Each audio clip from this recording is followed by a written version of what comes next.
Hello and welcome as Zenith Players presents Spring Awakening by Frank Wedekind. I am TJ, I am our technical director. All of the actors you'll be hearing tonight are volunteering their time and talent from their homes to bring a little bit of entertainment into your homes. We want to thank them all very much for joining us. We'd also like to thank our friend, Your Friendly Neighborhood Shakespeare, for hosting this on his pages. You can check out his website at shakespeareapproves.com and his Patreon at patreon.com/Shakespeare. Find out more about him at the aforementioned website or by visiting his Facebook page, Shakespeare Approves, Your Friendly Neighborhood Shakespeare. We'll have links to visit him as well as some of our other performer friends in the comments of this video, as well as a link to the Renaissance Screen Guide, which gives you information on all sorts of online events going on throughout the week. As always, I want to acknowledge and thank all the medical professionals and essential workers who've been working tirelessly to keep us all as healthy and safe and now vaccinated as possible. If you're interested in more information about our totally volunteer organization, check out our website, zenithplayers.com. Feel very free to check out our very attractive donations page. 100% of all donations go towards production costs, which these days consist of the various subscriptions that allow for these readings to happen. But very soon, in fact, as soon as November, they will start going towards our live productions, including our November production of Bernhard Hamlet. If you would like to read with us in future online projects, because reviews aren't going away anytime soon, send us an email at casting@zenithplayers.com and we will get you on board. We are off next week, but we'll be back soon with the Titanic disaster series, a reading of the actual transcripts of the Titanic hearings. But for now, sit back, relax, enjoy Shakira Searle as Melchior and Pastor Kalbach, Sarah Decker as Wendla and Siegenmelker, Andrew Gellos as Moritz and Uncle Probst, Steve Anderson as Sonnenstich and Herr Gabor, Jacqueline Hume as Frau Bergman, Knochenbruch and Ruprecht, Emily Hood as Marta, Ina Mueller and Lamermeyer, Felicia Capice as Ilsa and Helmut, Justine D'Souza as George, Gaston, and Thea, Mira Singer as Frau Gabor and Robert, Andrew Weinstein as Hans Grillo, Diethelm and Knuppeldick, John Elsenbeck as Ernest, Dr. Procrustes and Fliegentod, Titania Lovett-Spence as Otto, Reinhold, and Zungenschlag, Andrea Atwood as Hababald, Hungergert, and Dr. von Brausepulver in Spring Awakening. Act 1, Scene 1. A dwelling room. Enter Wendla and Frau Bergman.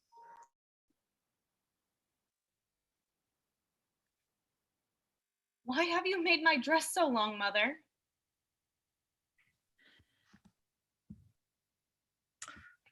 You are 14 years old today. Had I known you were going to make my dress so long, I would rather not have been 14. The dress is not too long, Wendla. What do you want? Can I help it that my child is 2 inches taller every spring? As a grown-up maiden, you cannot go about in short dresses. At any rate, my short dress becomes me better than this nightgown. Let me wear it again, Mother, only through this summer. This penitential robe will fit me just as well, whether I am 15 or 14. Let's put it aside until my next birthday. Now I should only tear the flounces. I don't know what to say. I want to take special care of you just now, child. Other girls are hardy and plump at your age. You are the contrary. Who knows what you will be when the others have developed? Who knows? Possibly I shall not be at all. Child, how do such thoughts come to you? Don't, dear Mother, don't be sad. My own darling. They come to me at night when I can't sleep. I'm not made sad by them, and I believe that I sleep better after them. Is it sinful, Mother, to have such thoughts? Go hang the long dress up in the closet. Put on your short dress again in God's name. I will put another deft of ruffles on it. Oh, no, I would rather be 20 at once. If only you're not too cold. The dress was long enough for you in its time, but... When is summer coming? Mother, when one is a child, one doesn't catch diphtheria in one's knees. Who would be so cowardly? At my age, one doesn't freeze, least of all in the legs. Would it be any better for me to be too warm, Mother? Give thanks to God if someday your darling doesn't tear out the sleeves and come to you at twilight without shoes and stockings. If I wore my long dress, I should dress like an elfin queen under it. Oh, don't scold, Mother. Nobody sees it anymore. They exit. Scene 2, Sunday evening.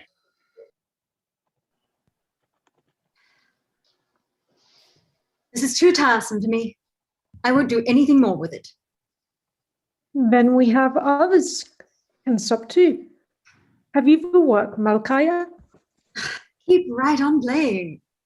Where are you going? For a walk. Going dark. Have you the work already?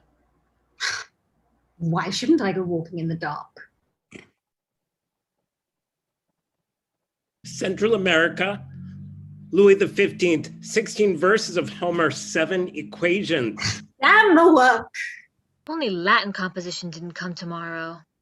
One can't think of anything without a task interfering. I'm going home. I too, to work. I too. Good night, Melchior. Sleep well. All exit except for Moritz and Melchior. I'd like to know why we are really on this earth. I'd rather be a cab horse than go to school. Why do we go to school? We go to school so that somebody can examine us. And why do they examine us? In order that we may fail. 7 must fail because the upper classroom will only hold 60. I feel so odd since Christmas. The devil take me. If it were not for Papa, I'd pack my bundle and go to Altoona today. Let's talk of something else. Do you see that black cat there with the tail sticking up? Do you believe in omens? I don't know exactly. They come down to us. They don't matter.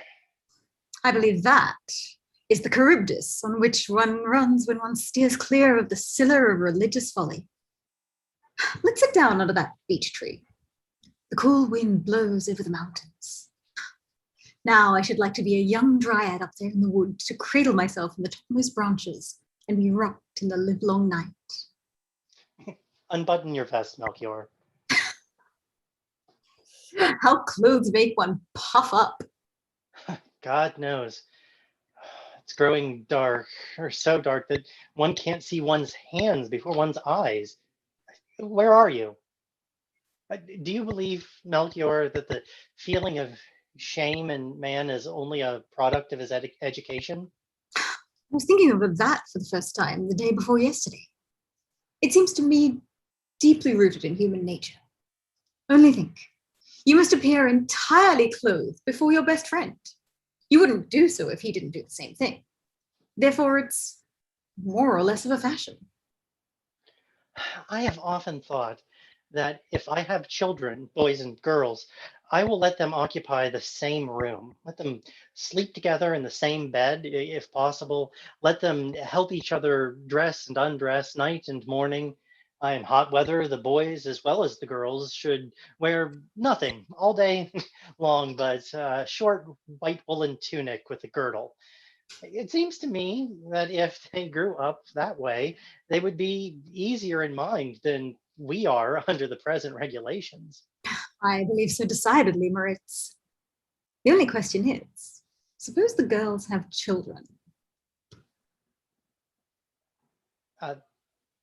How could they have children? In that respect, I believe in instinct. I believe, for example, that if one brought up a male and a female cat together and kept both separated from the outside world, that is, left them entirely to their own devices, that sooner or later, the she-cat would become pregnant, even if she and the tomcat as well had nobody to open their eyes by example. Well, that might happen with animals, but I believe the same of human beings. I assure you, Moritz, if your boys sleep in the same bed with the girls and the first emotion of manhood comes unexpectedly to them, I should like to wager with anyone. you may be right, but after all. And when your girls have reached the same age, it will be the same with them. Not that the girls exactly. One can't judge that the same, certainly. At any rate, it is supposable, and then their curiosity must not be left out of account. A question, by the way, Well, but you will answer. naturally. Truly? My hand on it. Now, Maritz? Have you written your composition yet? Speak right out from your heart. Nobody sees or hears us here. Of course. My children will have to work all day long in the yard or garden, or find their amusement in games which are combined with physical exercise. They must ride, do gymnastics, climb, and above all things, must not sleep as soft as we do. We are weakened frightfully. I believe one would not dream if one slept harder. From now until I fall, I shall sleep only in my hammock. I have shoved my bed back of the stove. It is a folding one. Last winter, I dreamt once that I flogged our Lolo until he couldn't move a limb. It was the most gruesome thing I ever dreamed. Why do you look at me so strangely? Have you experienced it yet? What? How do you say it? Manhood's emotion. Mhm. Certainly.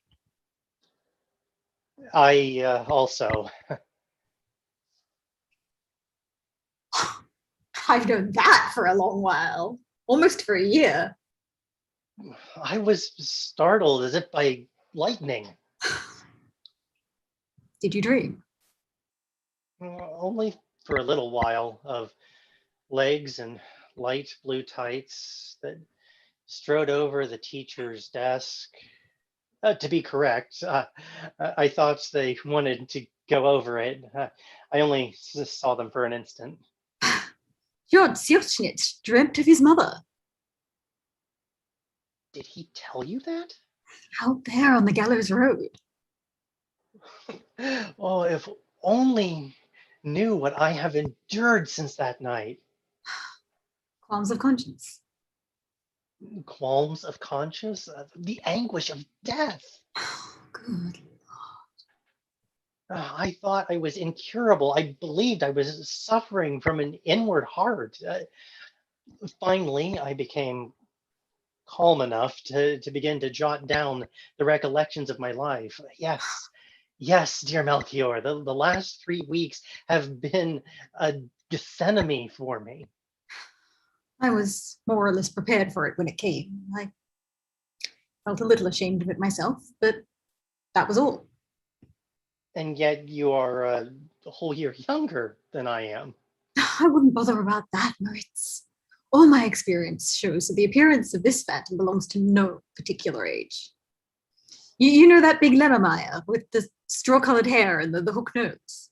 He is 3 years older than I am. Little Hans Rüllo says that Lemmermeyer now only dreams of tarts and apricot preserves. But I ask you, how can Hans Rilo know that? He asked him. He asked him? Oh, I didn't dare ask anybody. But you asked me. Oh, God knows, yes. Possibly Hans, too, has made his will. Truly, they play a remarkable game with us, and we're expected to give thanks for it. I don't remember to have any longing for this kind of excitement. Why didn't they let me sleep peacefully until I was still again? Like, my dear parents might have had 100 better children. I came here, I don't know how, and must be responsible because I didn't stay away. Haven't you ever wondered, Melchior, by what means we are brought into this world? Don't you know that yet either, Moritz? How should I know it? I see how the hens lay eggs, and I hear Mama had to carry me under her heart, but is that enough? I remember too when I was a 5-year-old child to have been embarrassed when anyone turned up with a decolleté queen of hearts. This feeling has disappeared. At the same time, I can hardly talk with a girl today without thinking of something indecent, and I swear to you, Melchior, I don't know what. I will tell you everything. I have gotten it partly from books, partly from illustrations, partly from observations of nature. You will be surprised. It made me an atheist. I told it to George Sirchnitz. George Sirchnitz wanted to tell it to Hans Rilo, but Hans Rilo had learned it all from his governess when he was a child. I have gone through Meyer's little encyclopedia from A to Z. Words, nothing but words and words, not a single plain explanation. Oh, this feeling of shame. What good to me is an encyclopedia that won't answer me concerning the most important question in life? Did you ever see two dogs running about together about the streets? No, don't tell me anything today, Melchior. I have Central America and Louis XV before me, and then the 60 verses of Homer and 7 equations and the Latin composition. I would fall in or fail in all of them again tomorrow. To drudge successfully, I must be as stupid as an ox. Come with me to my room. In 3/4 of an hour, I will have the Homer, the equations, and the 2 compositions. I will put 1 or 2 harmless errors in yours, and the thing is done. Mama will make lemonade for us again, and we can chat comfortably about propagation. I can't chat comfortably about propagation. If you want to do me a favor, give me your information in writing. Write me out what you know, write it as briefly and clearly as possible, but put it in between my books tomorrow during recess. I will carry it home without knowing what I have, that I have it. I will find it unexpectedly. I cannot help but going over it with tired eyes. In case it is hard to explain, you can use marginal diagram or so. You are like a girl. Nevertheless, as you wish. It will be a very interesting task for me. One question, Moritz. Hmm? Did you ever see a girl? Yes, All of her? certainly. So have I. Then we won't need any illustrations. During the Schützenfest in Lilich Anatomical Museum, if it had leaked out, I should have been haunted out of school. Beautiful as the light of day, and oh, so true to nature. I was at Frankfurt with Mama last summer. Are you going already, Moritz? Yeah, I must work. Good night. Till we meet again. They exit. Scene 3. Taya, Vendla, and Marta come along the street arm in arm. How the water gets in one's shoes. How the wind blows against one's cheeks. How one's heart thumps. Let's go out there to the bridge. Elsa says the stream is full of bushes and trees. The boys have built a raft. Melky Gabor was almost drowned yesterday. Oh, he can swim. I should think so, child. If he hadn't been able to swim, he would have been drowned. Your hair is coming down, Martha. Your hair is coming down. Pooh, let it come down. It bothers me all day and night. I may not wear my hair short like you. I may not wear my hair down my back like Venla. I may not wear bangs, and I must always do my hair up at home, all on account of my aunts. I'll bring the scissors with me tomorrow to devotions.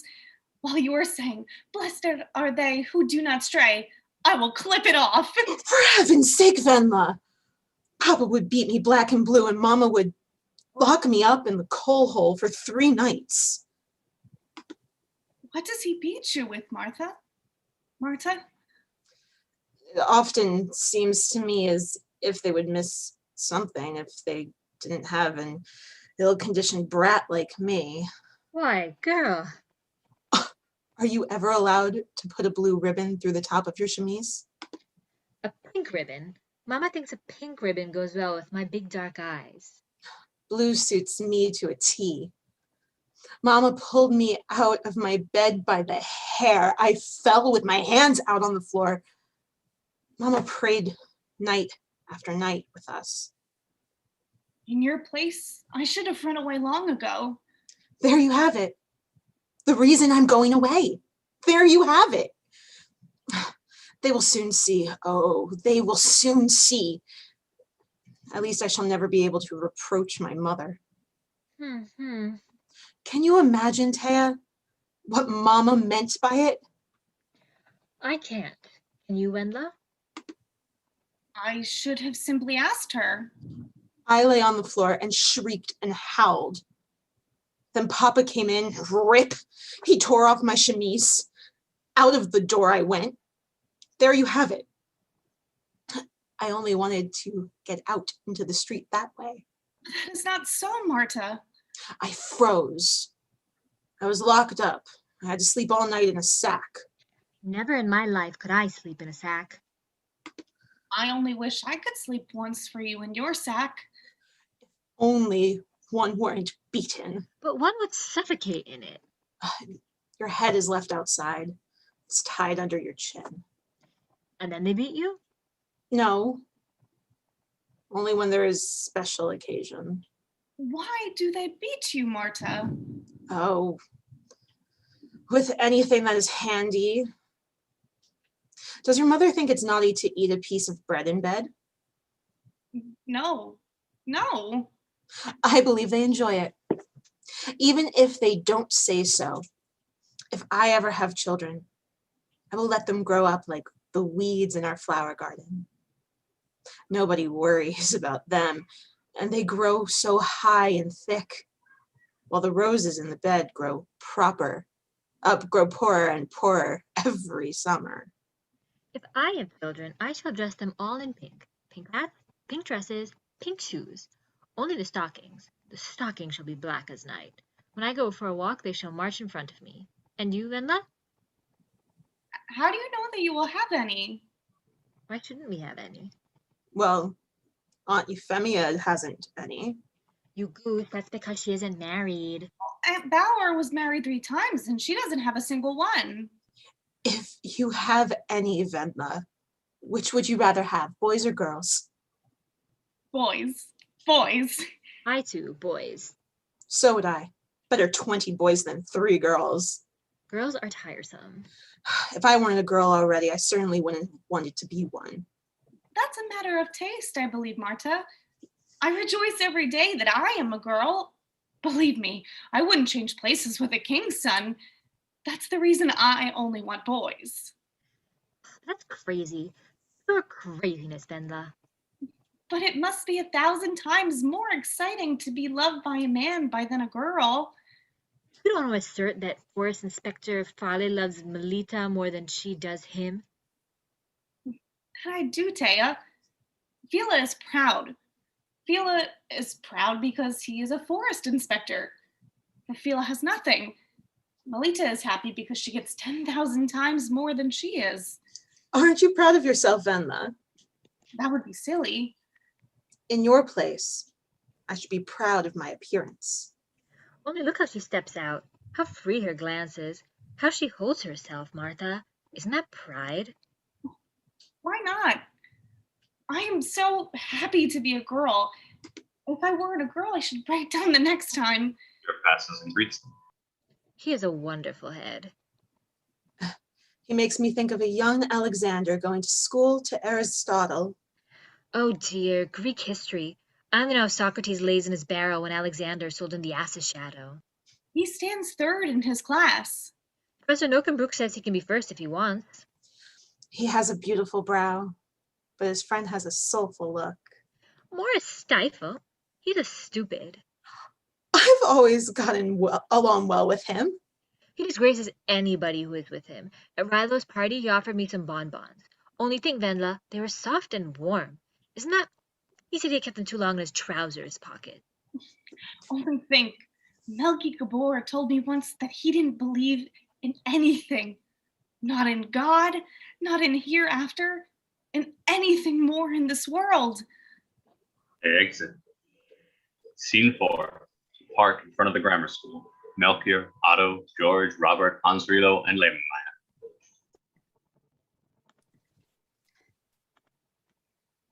Can any of you say where Moritz Stifle is keeping himself? It may go hard with him. Oh, it may go hard with him. He'll keep on until he gets caught dead to rights.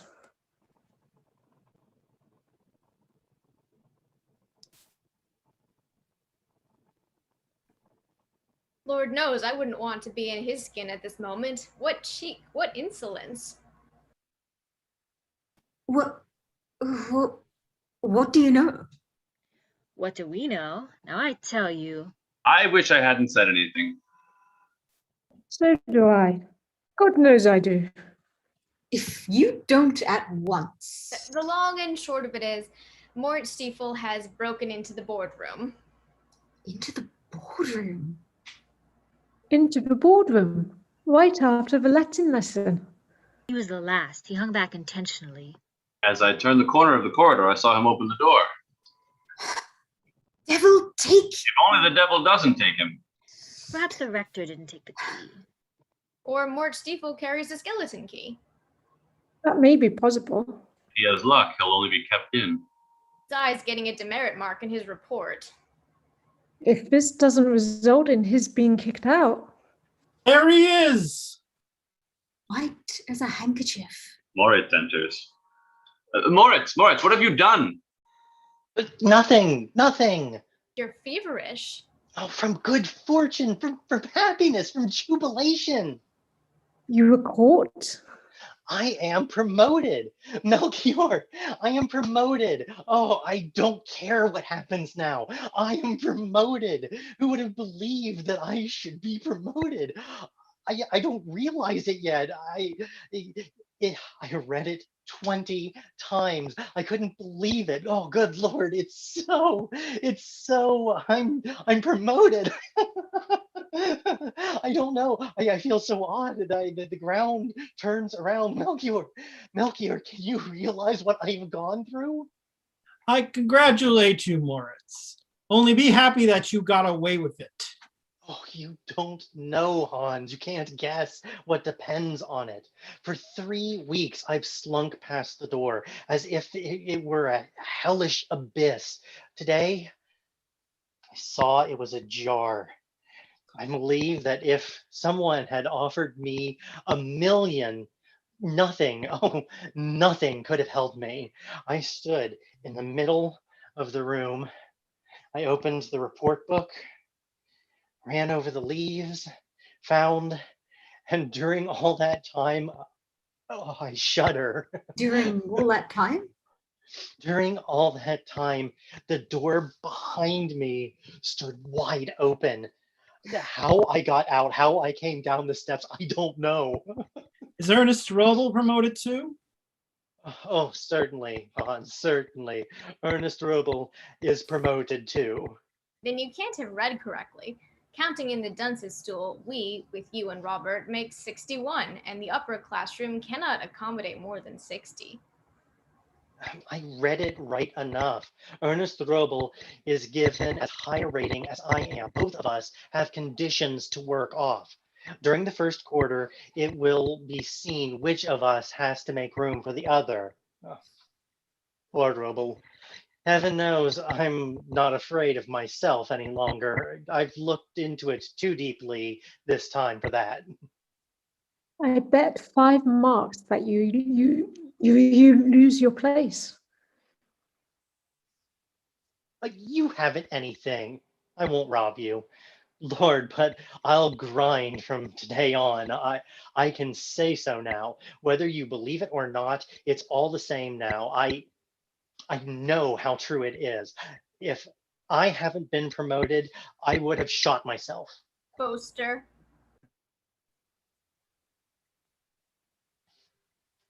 Coward. I'd like to see you shoot yourself. Ox's ears. Moritz, let's go to the forester's house. You believe his nonsense. What's that to you? Let them chatter, Moritz. Come on. Let's go to town. Professors Hungegert and Knockenbrook pass by. It is inexplicable to me, my dear colleague, how the best of my scholars can fail the very worst of all. To me also, Professor. Scene 5.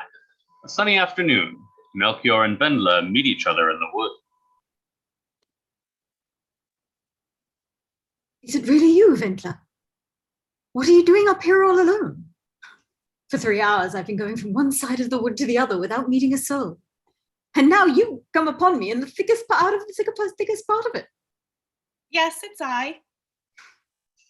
If I didn't know you were Vendla Bergman, I would take you for a dryad fallen out of your tree. No, I am Vendla Bergman. How did you come here? I followed my thoughts. I'm hunting Waldmeister. Mama wants to make Maybole. At first, she intended coming along herself, but at the last moment, Aunt Bauer dropped in, and she doesn't like to climb. Have you found your Waldmeister? A whole basket full. Down there under the beach, it grows as thick as meadow clover. Just now, I am looking for a way out. I seem to have lost the path. Can you tell me what time it is? Just a little after 4:30. When do they expect you? I thought it was later. I lay dreaming for a long time on the moss by the brook.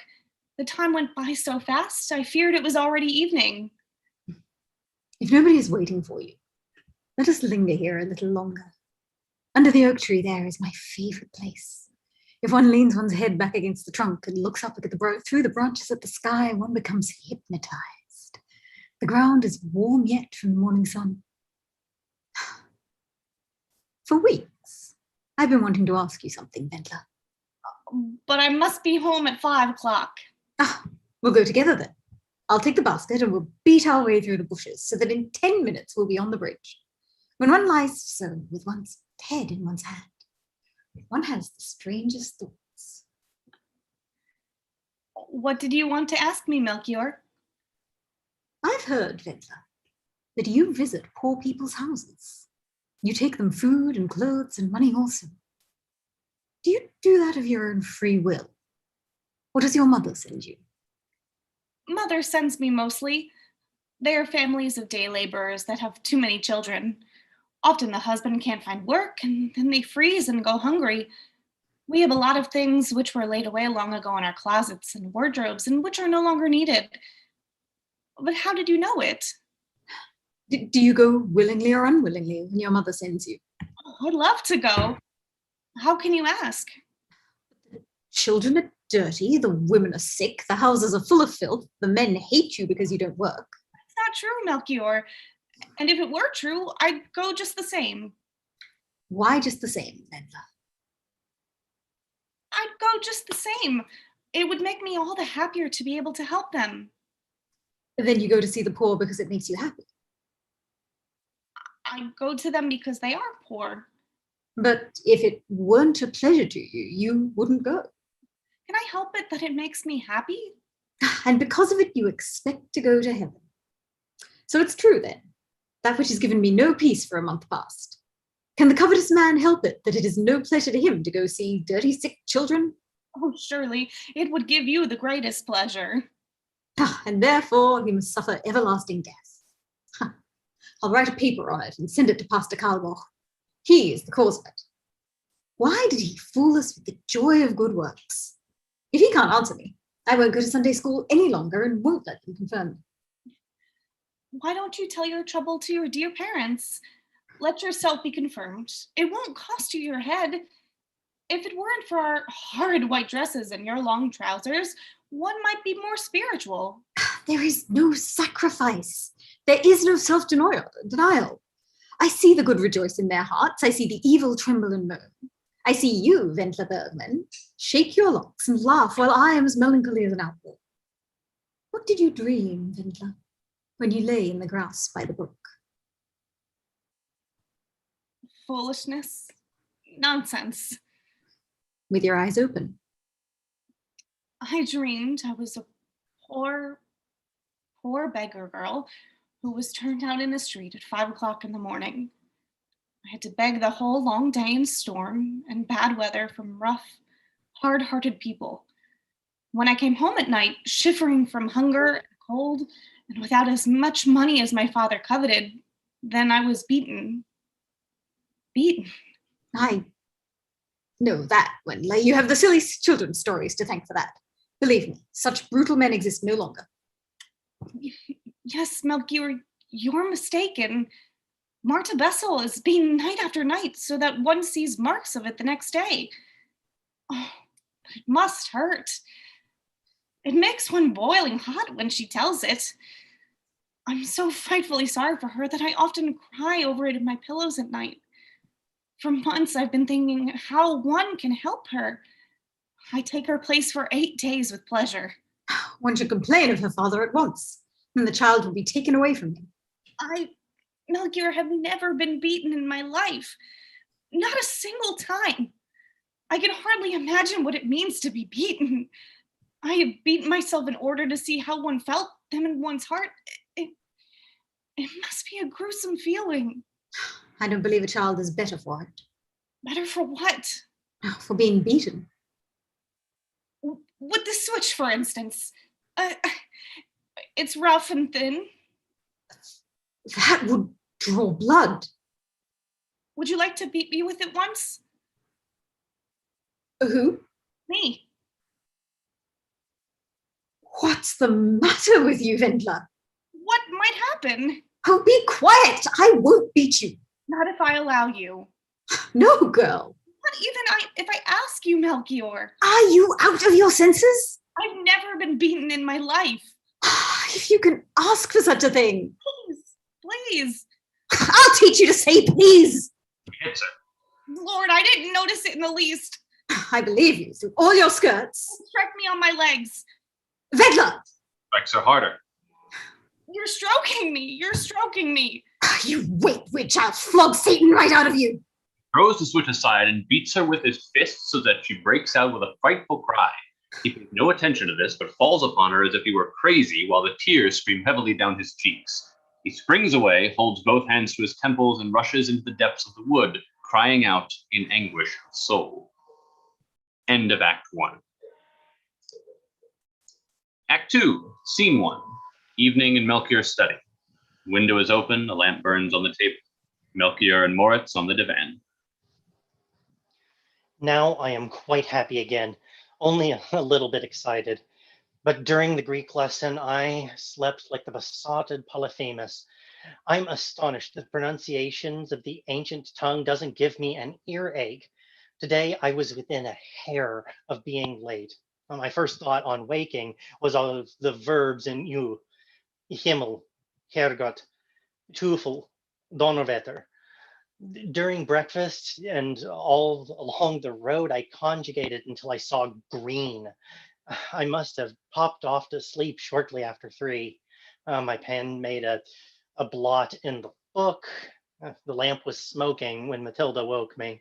The blackbirds in the elder bushes under the window were chirping so happily, and I felt so inexpressibly melancholy. I put on my collar and passed the brush through my hair. One feels it when one imposes upon nature. May I roll you a cigarette? Thanks, I don't smoke. If it only keeps on this way, I will work and work until my eyes fall out of my head. Ernest Rubble has failed 3 times since vacation, 3 times in Greek, twice in Knockenbrook, the last time in the history of literature. I feel I have first 5 times in this lamentable conflict, and from today it does not bother me. Rubble will not shoot himself. Rubble has no parents to sacrifice everything for him. If he wants, he can become a soldier, a cowboy, or a soldier. If I fail, my father will feel the blow and Mama will land in the madhouse. One can't live through a thing like that. Before the examination, I begged God to give me consumption, that the cup might pass from me untouched. He passed me by, though, today. His aureole shines in the distance, so I dare not lift my eyes by day or night. And now that I have grasped the bar, I shall swing upon it. The natural consequence will be that I shall break my neck if I fall. Life is a worthless commonplace. It wouldn't have been a bad idea if I had hanged myself in the cradle. Why doesn't Mama come with the tea? Your tea will do me good, Melchior. I'm shivering. I feel so strangely spiritualized. Touch me once, please. I see, I hear, I feel much more acutely, and yet everything seems like a dream. Oh, so harmonious. How still the garden stretches out there in the moonlight. So still, so deep, as if it extends to eternity. From out of the bushes step indefinable figures that slip away in breathless officiousness through the clearings and then vanish in the twilight. It seems to me as if council were to be held under the chestnut tree. Shall we go down there, Melchior? Let us wait until we have drunk our tea. The leaves whisper so busily. It's just as if I heard my dead grandmother telling me the story of the queen without a head. There was once a wonderfully beautiful queen, beautiful as the sun, more beautiful than all the maidens in the country. Only unfortunately, she came into the world without a head. She could not eat, not drink, not kiss. So she could only communicate with her courtiers by using her soft little hands. With her dainty feet, she stamped declarations of war and orders of execution. Then one day she was besieged by a king who by chance had two heads, which year in and year out disputed with one another so violently that neither could get a word in edgewise. The court conjurer in chief took off the smallest of these heads, and he set it upon the queen's body. And behold, it became her extraordinarily well. Therefore, the king and the queen were married, and the two heads disputed no longer, but kissed each other upon the brow, the cheeks, and the mouth, and lived thereafter through long years of joy and peace. Delectable nonsense. Since vacation, I can't get the headless queen out of my mind. When I see a pretty girl, I see her without a head, and then presently I appear myself to be the headless queen. It is possible that someone may set me over yet. Frau Gabor comes in with the steaming tea, which she sets before Melchior and Moritz on the table. Here, children, here's a mouthful for you. Good evening, Herr Stiefel. How are you? Thank you, Frau Gabor. I'm watching the dance down there. But you don't look very good. Don't you feel well? Well, it's not worth mentioning. I went to bed somewhat too late last night. Only think, he worked all through the night. You shouldn't do such things, Herr Stiefel. You ought to take care of yourself. Think of your health. Don't set your school above your health. Take plenty of walks in the fresh air. At your age, that is more important than a correct use of Middle High German. I will go walking. You're right. One can be industrious while one is taking a walk. Why didn't I think of that myself? I have written work I shall have to do when at home. You can do your writing here. That will make it easier for both of us. You know, Mama, the Max von Trenck has been down with brain fever. Today at noon, Hans Riller came from von Trenck's deathbed to announce to Rector Sonnenstich that von Trenck had just died in his presence. Indeed, says Sonnenstich. Haven't you 2 hours from last week to make up? Here is the Beadle's report. See that matter is cleared up once for all. The whole class will attend the burial. Hans was struck dumb. What book is that you have, Melchior? Faust. Have you read it yet? Not to the end. We're just at the Volpone just knocked. If I were you, I should have waited for 1 or 2 years. I know of no book, Mama, in which I have found so much beauty. Why shouldn't I read it? Because you can't understand it. You can't know that, Mama. I feel very well that I am not yet able to grasp the work in its entirety. We always read together. That helps our understanding wonderfully. You are old enough, Melchior, to be able to know what is good and what is bad for you. Do what you think best for yourself. I should be the first to acknowledge you are right in this respect, because you have never given me a reason to have to deny you anything.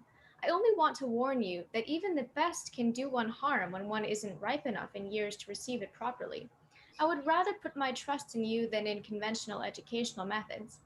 If you need anything, children, you, Melchior, come up and call me. I shall be in my bedroom. Your mama means the story of Gretchen. Weren't we discussing it just a moment ago? Faust himself cannot have deserted her in cold blood. The masterpiece does not end with this infamous action. Faust might have promised the maiden marriage. He might have forsaken her afterwards. But in my eyes, he would not have been a hair less worthy of punishment. Gretchen might have died of a broken heart for all I care. One sees how this attracts the eyes continually. One might think the whole world turned on sex. To be frank with you, Melchior, I have almost the same feeling since I read your explanation. It fell at my feet during the first vacation days. I was startled. I fastened the door and flew through the flaming lines as a frightened owl flies through a burning wood. I believe I read most of it with my eyes shut. Your explanation brought up a host of dim recollections, which affected me as a song of his childhood affects the man on his deathbed when heard from the lips of another. I felt the most vehement pity over what you wrote about maidens. I shall never lose that sensation. Believe me, Melchior, to suffer a wrong is sweeter than to do a wrong. To be overcome by such a sweet wrong and still be blameless seems to me the fullness of earthly bliss. I don't want my bliss's arms. But why not? I don't want anything for which I don't have to fight. Is it enjoyable then, Melchior? The maiden's enjoyment is that the holy gods, the maiden controls herself thanks to her self-denial. She keeps herself free from every bitterness until the last moment in order that she may see the heavens open over her in an instant. The maiden fears hell even at the moment that she perceives a blooming paradise. Her feeling is as pure as a mountain spring. The maiden holds a cup over which no earthly breath has blown as yet, a nectar chalice, the contents of which is spilled when it flames and flares. The enjoyment that the man finds in that, I think, is insipid and flat. You can think what you like about it, but keep your thoughts to yourself. I don't like to think about it. They exit. Scene 2, dwelling room. Enter Frau Bergman. Wendla? Wendla? Enter Wendla. What's the matter, Mother? You're up already, child. Now that is nice of you. You've been out already? Get dressed quickly. You must go down to Ina's at once. You must take her this basket. You've been to Ina's. How is Ina? Is she ever going to get better? Only think, Wendla. Last night, the stork paid her a visit and brought her a little baby boy. A little boy. A little boy. Oh, that's lovely. That's the cause of the tedious influenza. A fine little boy. I must see him, Mother. That makes me an aunt for the third time. Aunt to a little girl and 2 boys. And what little boys. It always happens that way when one lives near the church roof. Tomorrow will be just 2 years since she went up the steps in her mull gown. Were you there when he brought him? He had just flown away again. Won't you put on a rose? Why couldn't you have been a little earlier, Mother? I almost believe he brought you something too, a breastpin or something. Really a shame. But I tell you, he brought you a breastpin. Breastpin's enough. Then be happy, child. What do you want besides? I would have liked so much to have known whether he flew through the window or down the chimney. You must ask Ina. You must ask Ina that, dear heart. Ina will tell you that fast enough. Ina talked with him for a whole half hour. I will ask Ina when I get there. Now, don't forget, sweet angel. I'm interested myself to know if he came in through the window or by the chimney. Or hadn't I better ask the chimney sweep? The chimney sweep must know best whether he flew down the chimney or not. Not the chimney sweep, child, not the chimney sweep. What does the chimney sweep know about the stork? He'd tell you a lot of foolishness he didn't believe himself. What are you staring at down there in the street? A man, Mother, 3 times as big as an ox, with feet like steamboats. Impossible, impossible. He holds a bed slat under his chin and fiddles Die Wacht am Rhein on it. There, he's just around the corner. You are and always will be a foolish child to frighten your old simple mother that way. Go get your hat. I wonder when you will understand things. I've given up hope of you. So have I, Mother dear. So have I. It's a sad thing about my understanding.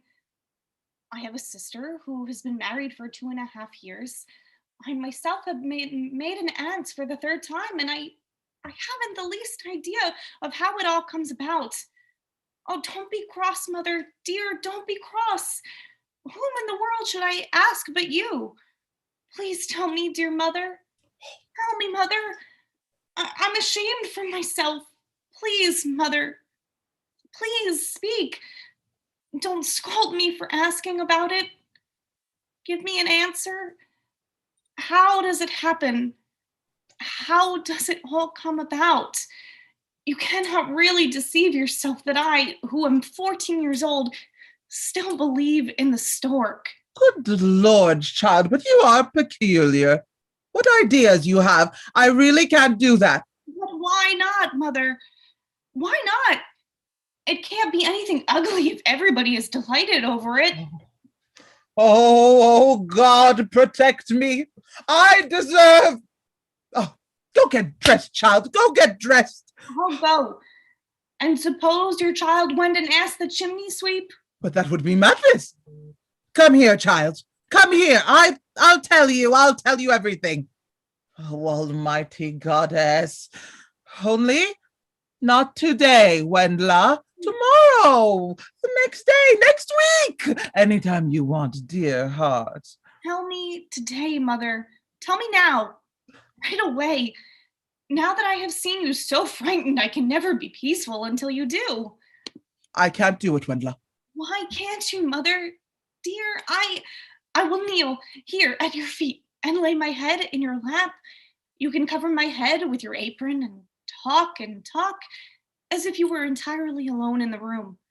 I won't move, I won't cry, I will bear all patiently, no matter what may come. Heaven knows, Wendla, that I am not to blame. Heaven knows it. Come here in God's name. I will tell you, child, how you came into this world. Listen to me, Wendla. I'm listening. But it's no use, child. I can't justify it. I deserve to be put into prison, to have you taken from me. Oh, Take heart, Mother. listen, then. God, oh God. In order to have a child, do you understand me, Wendla? Quick, Mother, I can't stand it much longer. In order to have a child, one must love the man to whom one is married. Love him, I tell you, as one can only love a man. One must love him so much with one's whole heart, so that one cannot describe it. One must love him, Wendla, as you at your age are still unable to love. Now you know it. Great God in heaven. Now you know what an ordeal awaits you. And that's all? As true as God helps me. Take your basket now and go to Ina. You will get chocolate and cakes there.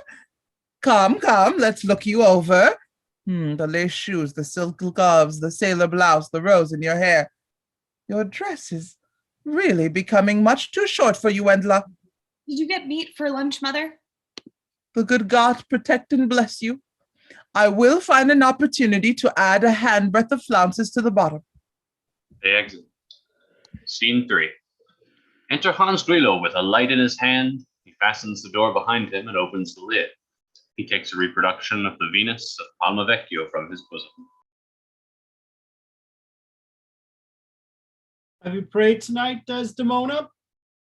That will not appear to me after the Our Father, darling, as in that moment of anticipated bliss when I saw thee contemplatively expectant of someone's coming, lying in Jonathan Schlesinger's shop window, just as enticing as thou art now, with these supple limbs, softly arched hips, these plump, youthful breasts.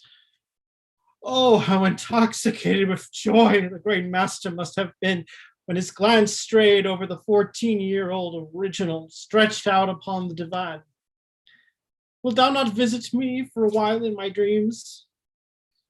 I will receive thee widely open arms and will kiss thee until thou art breathless. Thou drawest me onward as the enchanted princess in her deserted castle.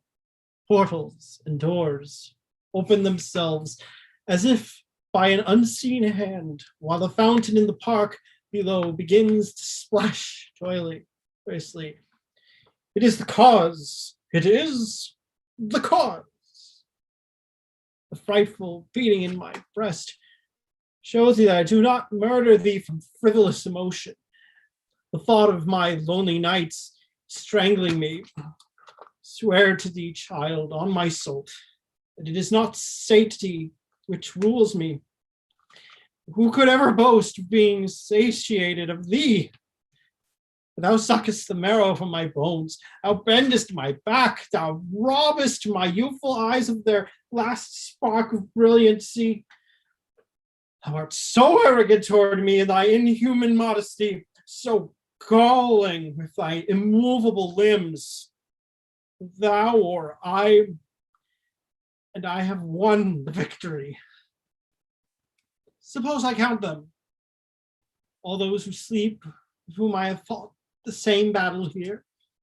Psyche by Fumin, another bequest from the spindle-shanked Mademoiselle Angelique, that rattlesnake in the paradise of my childhood. Io by Correggio, Galatea by Lasso, then a Cupid by Bouguereau, Ada by J. Van Beers, that Ada whom I had to abduct from the secret drawer in Papa's secretary in order to incorporate in my harem, a trembling, modest Lida by Marquardt, whom I found by chance among my brother's college books. 7, thou blooming candidate for death, have preceded thee upon this path to Tartarus. Let that be a consolation unto thee, and seek not to increase my torments at this enormity by that fleeting look. Thou diest not for thy sins, thou diest on account of mine. As protection against myself, I go to my 7th wife murder of a bleeding heart. There is something tragic in the role of Bluebeard. I believe the combined sufferings of his murdered wives did not equal the torments he underwent each time he strangled one of them. My thoughts will become more peaceful, my body will strengthen itself, when thou little devil, residest no longer in the red satin padding of my jewel case.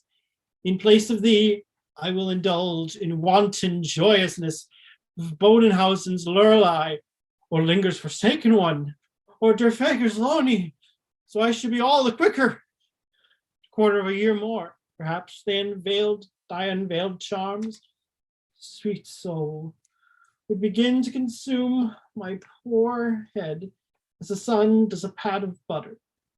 It is high time to declare the divorce from bed and board. I feel hilagabalus within me. Morturami salut. Maiden, maiden, why dost thou press thy knees together? Why now, of all times, in face of the inscrutable eternity, a moment I will spare thy life. A womanly emotion, a sign of passion, of sympathy, maiden. I will frame thee in gold, and will hang thee over my bed. Dost thou not guess that thy only chastity begets my debauchery? Woe, woe, unto the inhuman ones! One always perceives that I received an exemplary education. It is just so with me. Have you prayed tonight, Desdemona? My heart contracts. Madness! Saint Agnes also died for her reserve, and was not half as naked as thou. Another kiss upon thy blooming body, upon thy childish swelling breasts, upon thy sweetly rounded, my cruel knees. It is the cause of my soul. Let me not to name it you chaste stars. It is the chase. The picture falls into the depths, and he shuts the lid. Scene 4. Melchior lies on his back in fresh hay. Vendla comes up the ladder. Here's where you've hid yourself. They're hunting all over for you. The wagon is outside again. You must help. There's a storm coming. Go away from me. Go away from me. What's the matter with you? Why are you hiding your face? Out! Out! I'll throw you down on the floor below. No, for certain I'm not going. Why won't you come out with me into the meadow, Melchior? Here it is hot and dark. Suppose we do get wet to the skin. What difference will that make to us? The hay smells so fine. The sky outside must be black as a pall. I only see the brilliant poppy on your breast, and I hear your heart beating. Oh, don't kiss me, Melchior. Don't kiss me. Your heart, I hear beating. People love when they kiss. Don't. Oh, believe me, there is no such thing as love. Everything is selfishness. Everything is egotism. I love you as little as you love me. Don't, Melchior. Oh, Vendla. Melchior, don't. Scene 5. Frau Gabor sits writing. Dear Herr Stiefel, after 24 hours of consideration and reconsideration of all you have written me, I take up my pen with a heavy heart.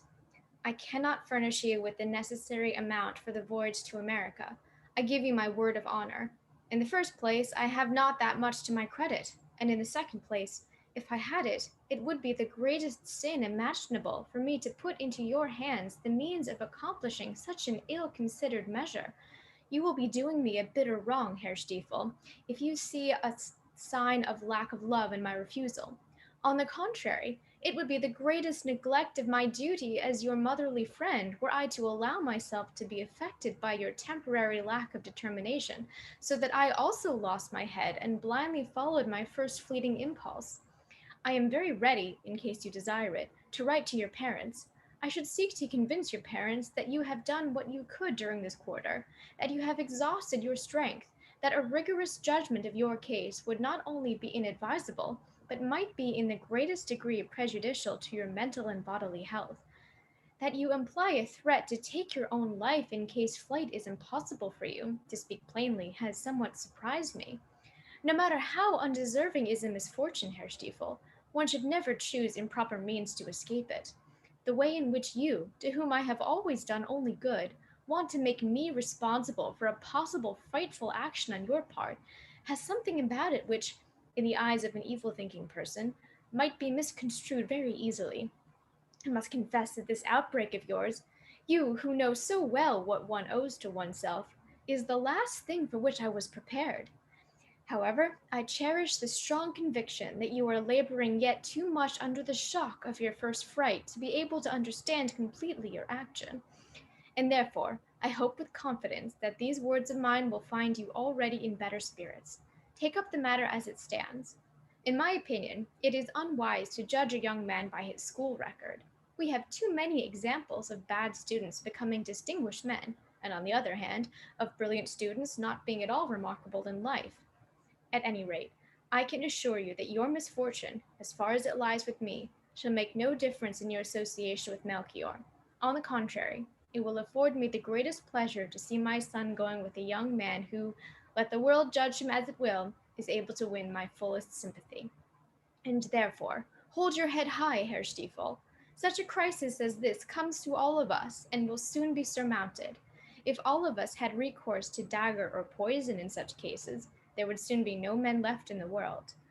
Let me hear from you right soon again, and accept the heartfelt greetings of your unchanged, motherly friend, Fanny G. Scene 6. Bergman's garden in the morning sunlight. Why have you slipped out of the room? To hunt violets? Because mother seems to laugh at me.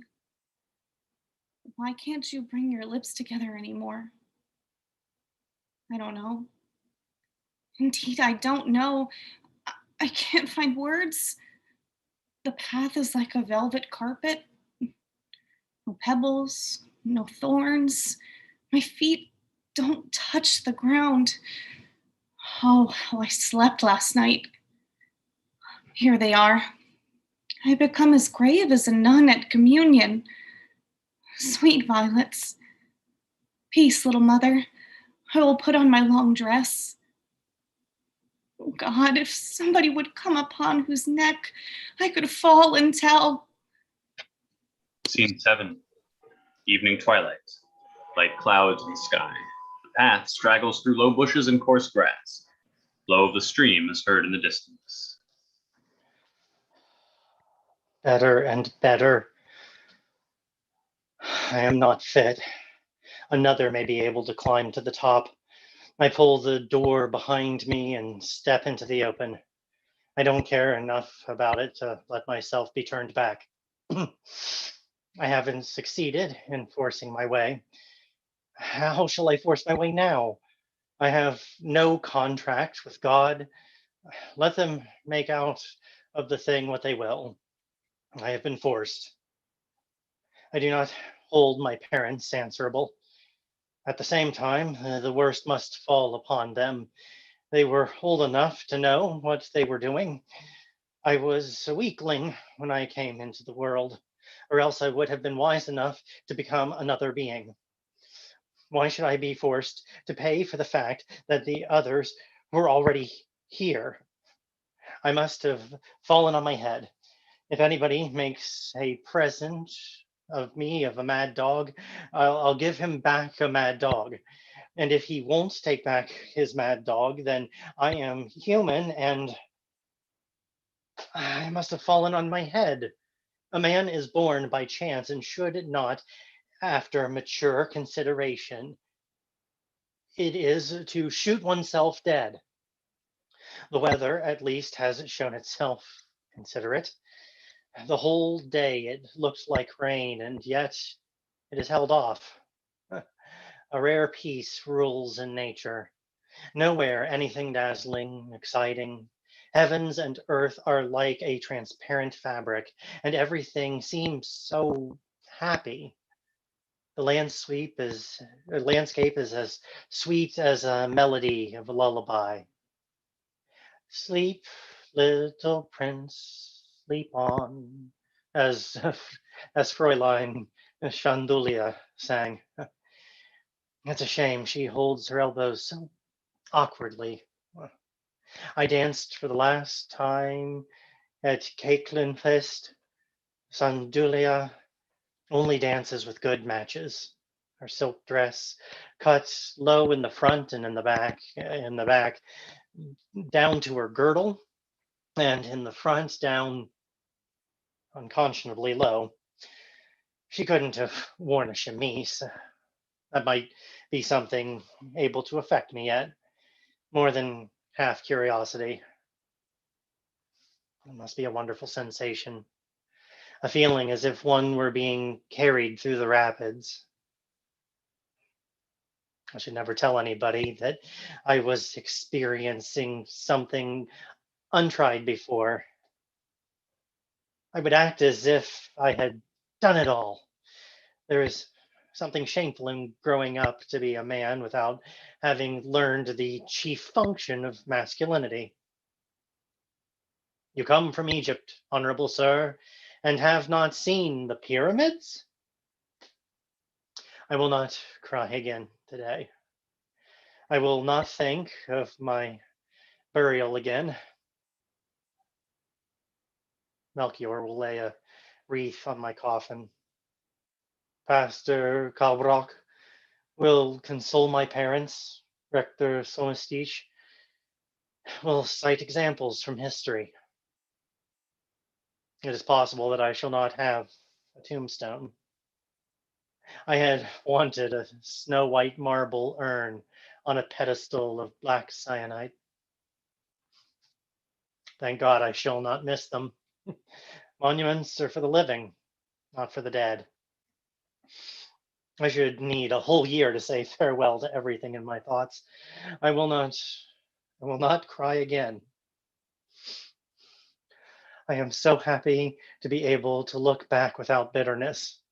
How many beautiful evenings have I passed with Melchior? Under the osiers, at the Foster's house, on the highway where the five lindens stand, on the Schlosselberg, among the restful ruins of the Runeberg.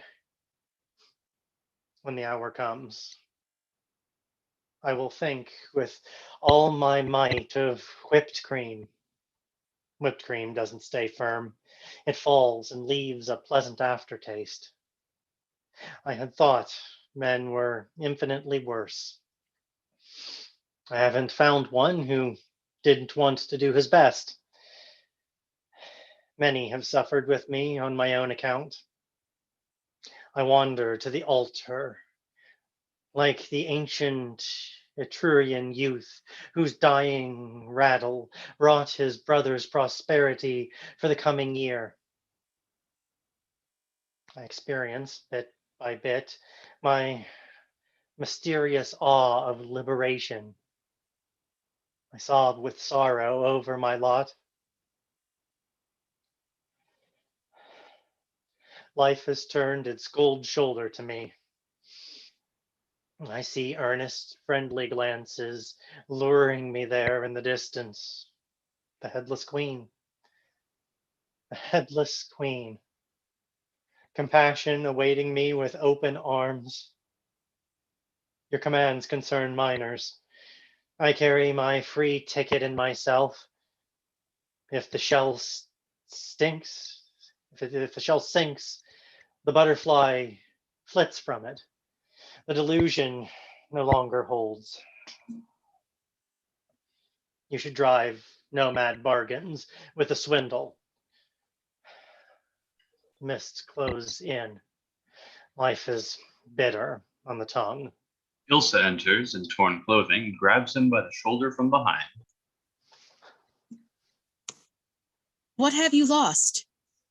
Ilsa, What are you hunting here? why did you frighten me so? What are you hunting? What have you lost? Why did you frighten me so fearfully? I'm coming from town. I'm going home. I don't know what I've lost. Then seeking won't help you. Sacrament, sacrament. I haven't been home for 4 days. Oh, restless as a cat. Because I have on my dancing slippers. Mother will make eyes. Come to our house with me. Where have you been strolling again? With the Priapa. Priapa? With Noel, with Frondorf, with Dolphinsky, with Lenz, Drac, Schupler, with all of them possible. Cling, cling, things were lively. Do they paint you? Frauendorf painted me as a pillar saint. I am standing on the Corinthian capital. Frauendorf, I tell you, is a grimbling idiot. The last time I trod on one of his tubes, he wiped his brush on my hair. I fetched him a box on the ear. He threw his palette at my head. I upset the easel. He chased me all the way to the studio over dribbons, tables, and chairs with his mound stick. Behind the stove stood a sketch. Be good or I'll tear it. He swore amnesty and then he kissed me promptly and frightfully, I tell you. Where do you spend the night when you stop in town? Yesterday we were at Knowles. The day before was Volkenschwitz, Sunday with Okenpopus, and we had champagne at Pedinsky's. Wallenbergs had sold his woman dead of the pest. Aldorp drank out of the ashtray. Lenz sang this child's murder, and Allendor pounded the guitar out of the shape. I was so drunk they had me out to bed. Do you go to school yet, Mortz? No. I take my leave of it this quarter. You're all right. Oh, how time passes when one earns money. Do you remember how we used to play robbers? Wendla Bergman and you and I and the others when we used to come out in the evening and drink warm goat's milk at our house? Where is Wendelin going? I haven't seen her since the flood. And where is Melchi Gamber going? Does he seem as deep thinking as ever? We should stand opposite each other during singing. He philosophizes. Willenda came to see us a while ago and brought Mother some presents. I sat that day for Eismer Landor, and he needed me for the Holy Mary, the Mother of God, with the Christ child. He is a ninny and a disgrace, disagreeable, like a weathercock. Have you a Johnson Gamber? From last night. We soaked like hippopotami. I staggered home at 5 o'clock. One only needs to look at you. Were there any girls there? Arabella, the beer nymph, and Andalusia. The landlord let us all spend the whole night alone with her. One only need look at you, Mortz. I don't know what a Gansen Jamber like. During the last carnival, I went 3 days and 3 nights without going to bed or taking my clothes off. From the ball to the cafe, none of Bella Vista, evenings, tingle-tangle night to the ball. Lena was there, and the fat Viola. The third night, Hendrich found me. Had he been looking for you? He tripped over my arm. I lay senseless in the snow in the street, and that's how I went with him. For 14 days, I didn't leave his lodgings. A dreadful time. In the morning, I had to throw in his Parisian nightgown, and in the evening, go around the room in the black costume of a page. White lace ruffles on my neck, and my knees and my wrists. Every night, he photographed me in some new arrangement. Once on the sofa as Adrian, once as Leiden, once as Gedman, and once all 4 as a feminine Nebuchadnezzar. Then he longed for murder, for shooting, suicide, and coal gas. Early in the morning, he thought he brought a pistol into bed and loaded it full shot and put it against my breast. A twitch and I'll pull. Oh, he would have fired, Mortz. He would have fired.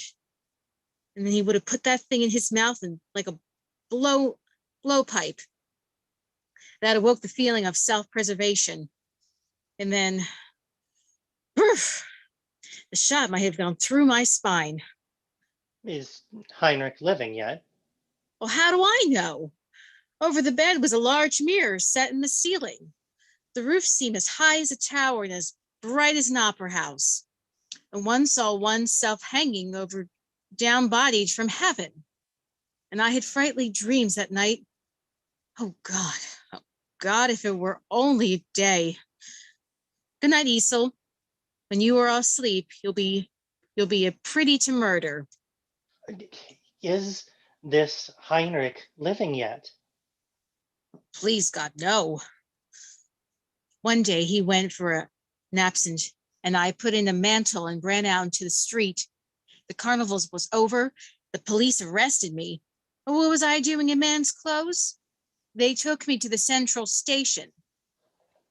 Knoll, Frendendorf, Panistry, Schulber, Auchenspuss, the whole paper pike came there and bailed me out, and they transported me to a cab to Aldorf's studio. And since then I've been true to the herd. Frendendorf is an ape. Knoll's a pig. Balkenstris is the owl.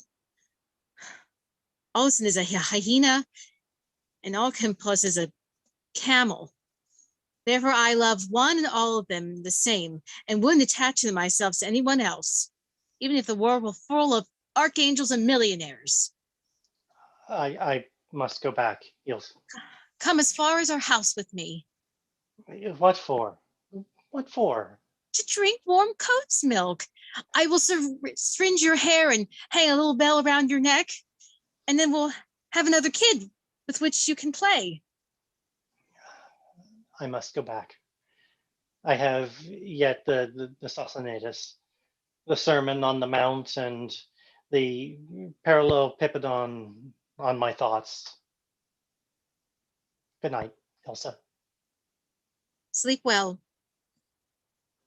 Do you ever go to the wigwam where Malachi buried my Takahawk? Until you are married, I'll lie in the straw. She runs out. It might have cost only a word. Ilsa? Ilsa? Thank God she doesn't hear me anymore. I am not in the humor. One needs a clear head and a happy heart for it. What a lost opportunity.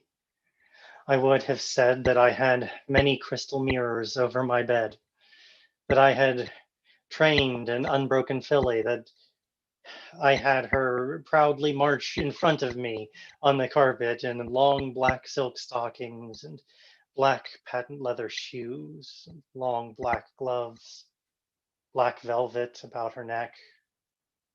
Had strangled her in a moment of madness with my cushions. I would laugh when the talk turned on passion. I would cry out, cry out, cry out. It is you, Ilsa. Priapia. Loss of memory. That takes my strength. This child of fortune, this sunny child, this joyous maiden on the dolorous path. Oh. Oh. I have found it again unwillingly. The seat on the turf, the mulleins seem to have grown since yesterday. The outlook between the willows is the same. The water runs as heavy as melted lead. I mustn't forget. He takes Fraugaber's letter from his pocket and burns it.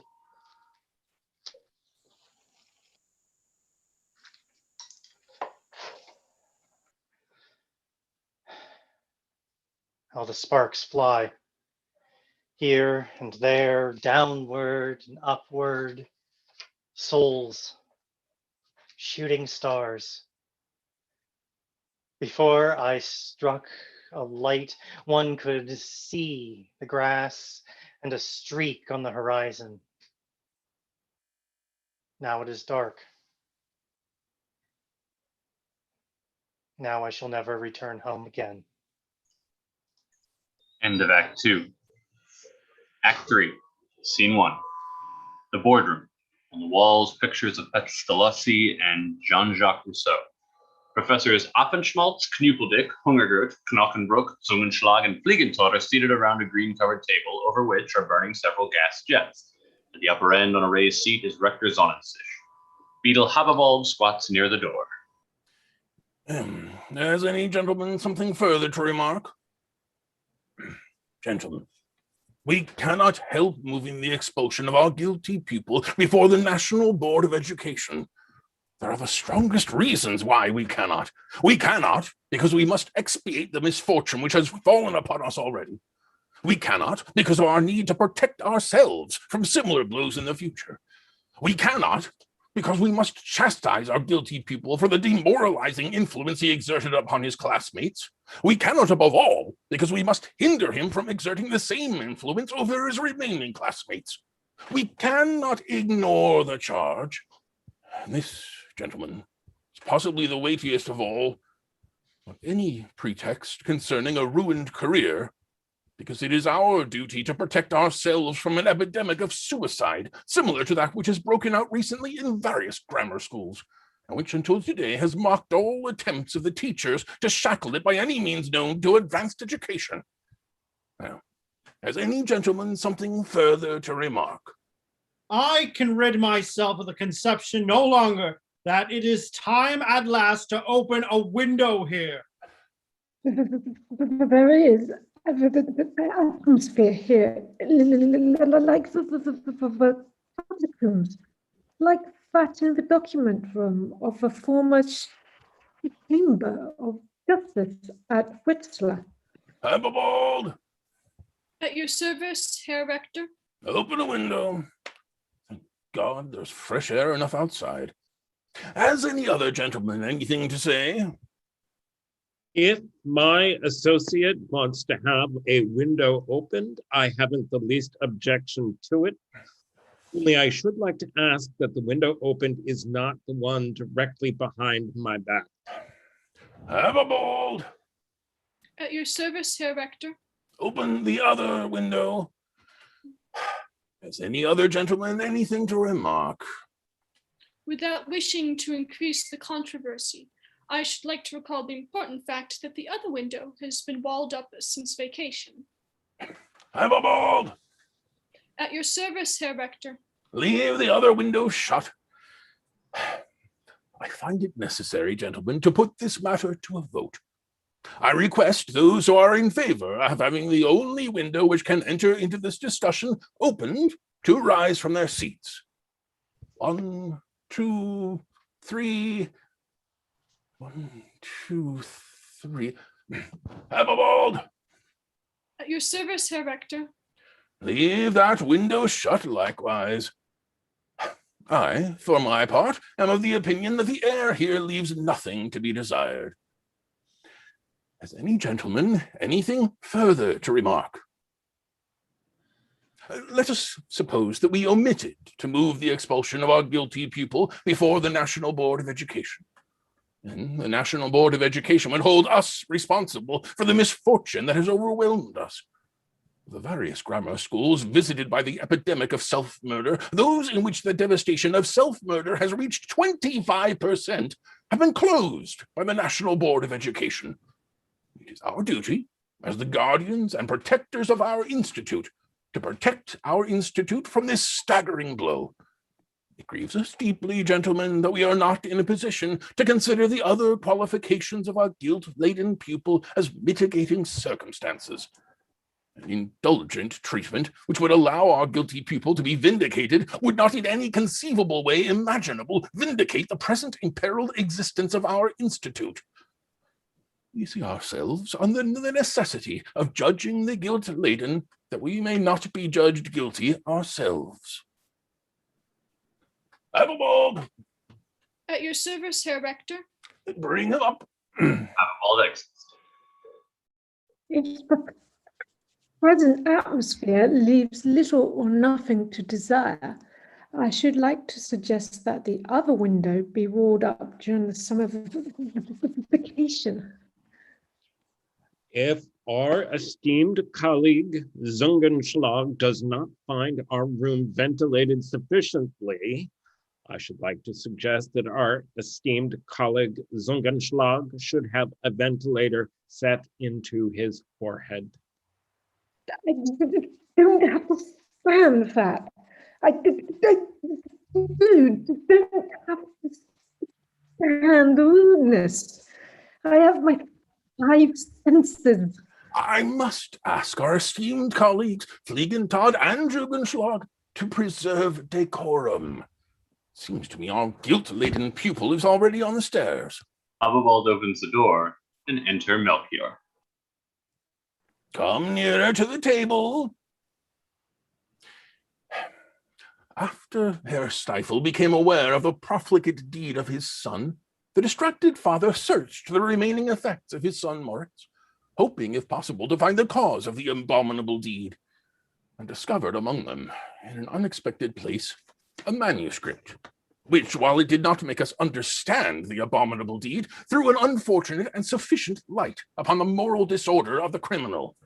This manuscript, in the form of a dialogue entitled The Nuptial Sleep, illustrated with life-size pictures full of shameless obscenity, has 20 pages of long explanations that seek to satisfy every claim a profligate imagination can make upon a lewd book. You have to keep quiet. After Herr Stiefel had questioningly handed us this manuscript, and we had promised the distracted father to discover the author at any price, we compared the handwriting before us with the collected handwriting of the fellow students of the deceased profligate, and concluded, in the unanimous judgment of the teaching staff, as well as with the full coincidence of a valued colleague, the master of calligraphy, that the resemblance to your... You have to keep quiet. In spite of this likeness, recognized as crushing evidence by incontrovertible authority, we believe we should allow ourselves to go further and take the widest latitude in examining the guilty one at first hand, in order to make him answerable to this charge of an offense against morals, and to discover its relationship to the resultant suicide. You have to answer the exact questions which I shall put to you, one after the other, with a plain and modest yes or no. Abelwald. At your service, Herr Rector. The minutes. I request our writing master, Herr Fliegenthal, from now on to take down the proceedings as nearly verbatim as possible. Do you know this writing? Yes. Do you know whose writing it is? Yes. Is the writing in this manuscript yours? Yes. Are you the author of this obscene manuscript? Yes. I request you, sir, to show me anything obscene in it. You have to answer with a modest yes or no the exact questions I put to you. I have written neither more nor less than what are well-known facts to all of you. Shameless boy. I request you to show me an offense against morals in this manuscript. Are you counting on a desire on my part to be a clown for you? Abelwald! You have as little respect for the dignity of your assembled teachers as you have a proper appreciation of mankind's innate sense of shame, which belongs to a moral world. Abelwald! At your service, Herr Rector. 'Tis past the time for the 3 hours exercise in elutive Volapük. I will request our secretary, Herr Fliegenthal, to close the minutes. You have to keep still. Abelwald. At your service, Herr Rector. Take him down. Scene 2, a graveyard in the pouring rain. Pastor Kalbauch stands beside an open grave with a raised umbrella in his hand. To his right are Renter Stiefel, his friend Ziegenmelker, and Uncle Prost. To the left, Rector Sonnenstich, with Professor Knochenbruck. The grammar school students complete the circle. Marta and Ilse stand somewhat apart upon a fallen monument. For he who rejects the grace with which the everlasting Father has blessed those born in sin, he shall die a spiritual death. He, however, who in willful carnal abnegation of God's proper honor lives for and serves evil, shall die the death of the body. Whoso, however, wickedly throws away from him the cross, which the All-Merciful has laid upon him for his sins, verily, verily, I say unto you, he shall die the everlasting death. He throws a shovelful of earth into the grave. Let us, however, praise the all-gracious Lord and thank him for his inscrutable grace, in order that we may travel the thorny path more and more surely. For as truly as this one died a triple death, as truly would the Lord God conduct the righteous unto happiness and to everlasting life. Renter Stiefel throws a shovelful of dirt into the grave. The boy was nothing to me. The boy was nothing to me. The boy was a burden from his birth. Rector Sonnenstich throws a shovelful of dirt into the grave. Suicide, being the greatest conceivable fault against the moral order of this world, is the greatest evidence of the moral order of this world. The suicide himself spares the world the need of pronouncing judgment of condemnation against himself, and confirms the existence of the moral order of the world. Professor Knockenbrook throws a shovelful of earth into the grave.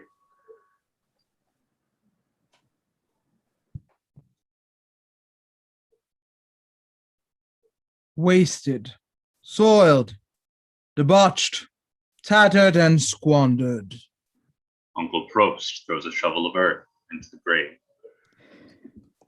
I would not have believed my own mother had she told me that a child could act so basely toward his own parents. Friend Ziegenmelker throws a shovelful of earth into the grave. Treat a father so, who for 20 years, from late to early, had no other thought than the welfare of his child. We know that those who love God love all things, serve all things best. 1 Corinthians 12:15. Think of the bereaved mother and strive to console her for her loss doubled by love. Indeed, we could not possibly have promoted him. And if we had promoted him, next spring he would have certainly failed to pass. It is your duty now to think of yourself first of all. You are the father of a family. Trust yourself to my guidance. This devilish weather shakes one's guts. The man who doesn't prevent it with a grog will ruin his heart valves. The boy was nothing to me. The boy was nothing to me. Renter Stiefel leaves, accompanied by Pastor Kalbach, Rector Sonnenstich, Professor Knockenbrook, Uncle Probst, and friend Ziegenmelker. The rain ceases as Hans Reload throws a shovelful of earth into the grave. Rest in peace, you honest fellow.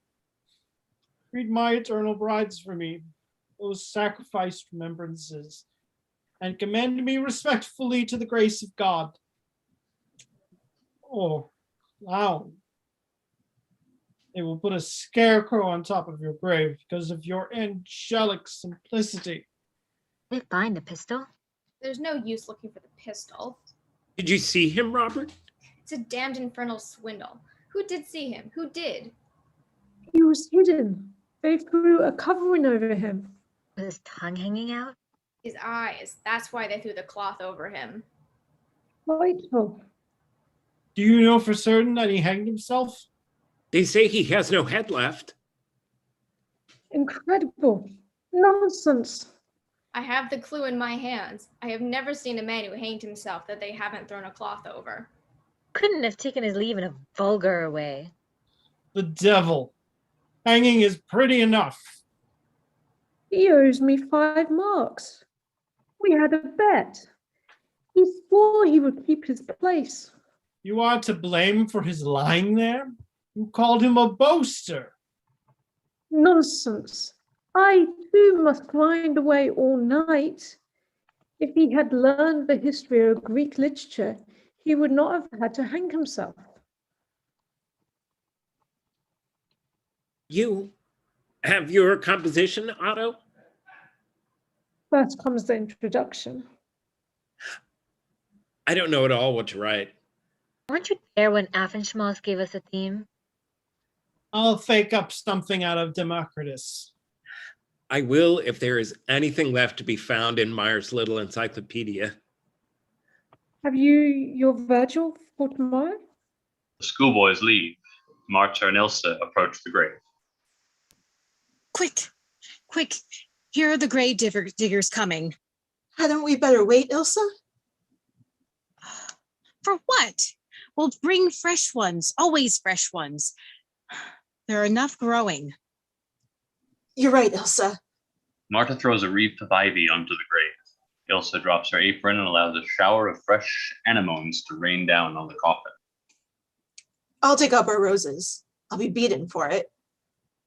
They will be of some use here. I'll water them as often as I pass here. I'll fetch violets from the brook and bring some iris from our house. It'll be beautiful. Beautiful. I was just across the brook on that side when I heard the shot. Poor dear. And I know the reason too, Marta. Did he tell you anything? Parapetalon, but don't tell anybody. My hand on it. Here is the pistol. That's the reason they didn't find it. I took it right out of his hand when I came along this morning. Give it to me, Ilsa. Please give it to me. No, I'm going to keep it for a souvenir. Is it true, Ilsa, that he lay there without his head? He must have loaded it with water. The millions were scattered all over with blood.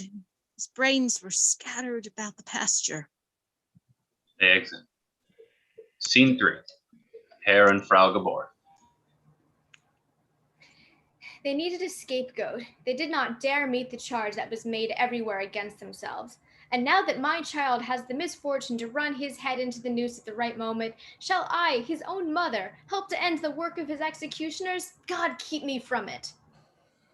For 14 years, I have looked on at your spirited educational methods in silence. Contrary to my ideas, I always lived in the conviction that a child was not a plaything. A child should have a claim upon our most earnest efforts.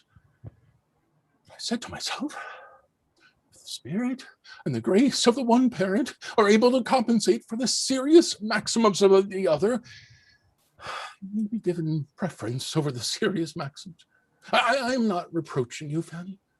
Don't stand in my way when I seek to right your injustice and mine toward the lad. I will block the way for as long as a warm drop of blood beats in me. My child would be lost in the house of correction. A criminal nature might be bettered in such an institution. I don't know. A fine-natured man would just as surely turn into a criminal, like the plants when they were kept from sun and light. I am conscious of no injustice on my part. Today, as always, I thank heaven that it showed me the way to awaken righteousness of character and nobility of thought in my child. What has he done which is so frightful? It doesn't occur to me to apologize for him. Now that they have hunted him out of school, he bears no fault. And if it was his fault, he has paid for it. You may know better. You may be entirely right, theoretically. But I cannot allow my only child to be forcibly hunted to death. That doesn't depend on us, Fanny. That is the risk we took with our happiness. He was too weak to march, stopped by the wayside. And in the end, it is not the worst when what was certain to come comes in time to be bettered. Heaven protect us from that. It is our duty to strengthen the loiterer as long as reason supplies a means. That they have hunted him out of school is not his own fault. If they hadn't hunted him out of school, that wouldn't have been his fault either. You're so light-hearted. You perceive inconsiderable trifles when the question concerns a fundamental injury to character. Women are not accustomed to judge such things. Anyone who can write what Melchior wrote must be rotten to the core of his being. The mark is plain. A healthy nature wouldn't do such a thing. None of us are saints. Each of us wanders from the straight path. But his writing, on the contrary, tramples on principle. His writing is no evidence of a chance slip in the usual way. It sets forth with dreadful plainness and a frankly definite purpose, that natural longing, the propensity for immorality, because it is immorality. This writing manifests that exceptional state of spiritual corruption, which we jurists classify under the term moral imbecility. Anything can be done in his case, I am not able to say. If we want to preserve a glimmer of hope and keep our spotless consciences as the parents of the victim, it's time for us to go to work determinedly in earnest. Don't let us contend anymore, Fanny. I feel how hard it is for you. I know that you idolize him because he expresses so entirely your genial nature. Be stronger than yourself. Show yourself for once devoid of self-interest toward your son. God help me. How can one get along that way? One must be a man to be able to talk that way. One must be a man to be able to blind oneself so with the dead letter. One must be a man to be so blind that one can't see what stares him in the eyes. I have conscientiously and thoughtfully managed Melchior from his first day because I found him impressionable to his surroundings. Are we answerable for what has happened?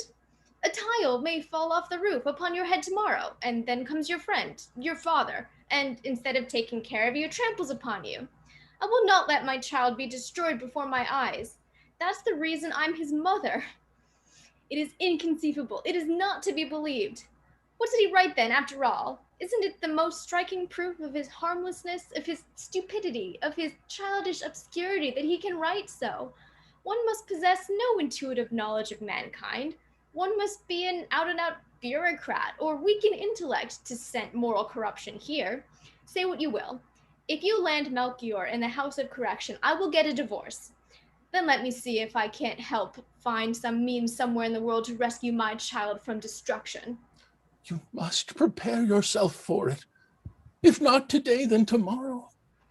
It is not easy for anyone to discount misfortune. I will stand beside you. And when your courage begins to fail, will spare no trouble or effort to relieve your heart. The future seems so great to me, so full of clouds. Only remains for you to leave me to. I should never see him again. I should never see him again. He can't bear the vulgar. He will not be able to stand the dirt. He will break under restraint. The most frightful examples will be before his eyes.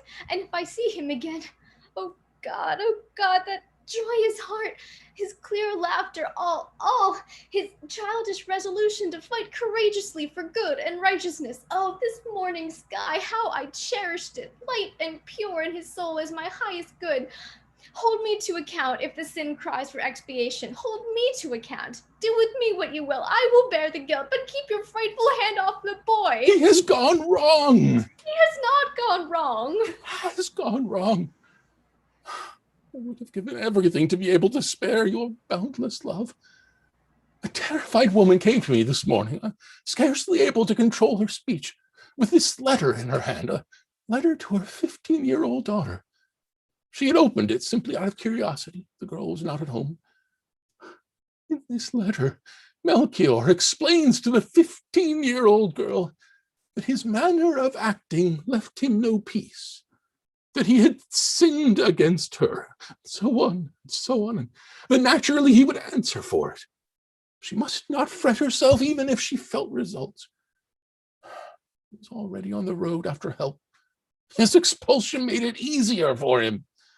A previous false step could still lead to her happiness. More of such irrational nonsense. Impossible. The letter is forged. It's a cheat. Somebody's trying to take advantage of his generally known expulsion. I have not yet spoken to the lad about it. But please, look at this hand. See the writing.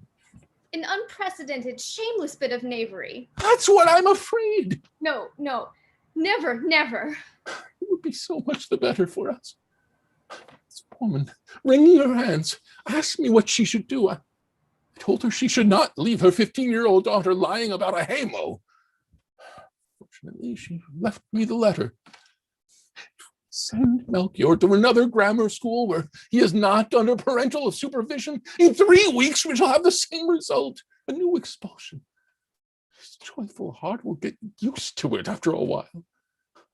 Tell me, Fanny, where shall I send the child? To the House of Correction. To the... House of Correction. You will find there, in the first place, that which has been wrongfully withheld from him at home. Parental discipline, principles, a moral constraint to which he must submit under all circumstances. Moreover, the House of Corrections is not a place of terror, as you think. The greatest weight is laid in the establishment upon the development of Christian thought and sensibility.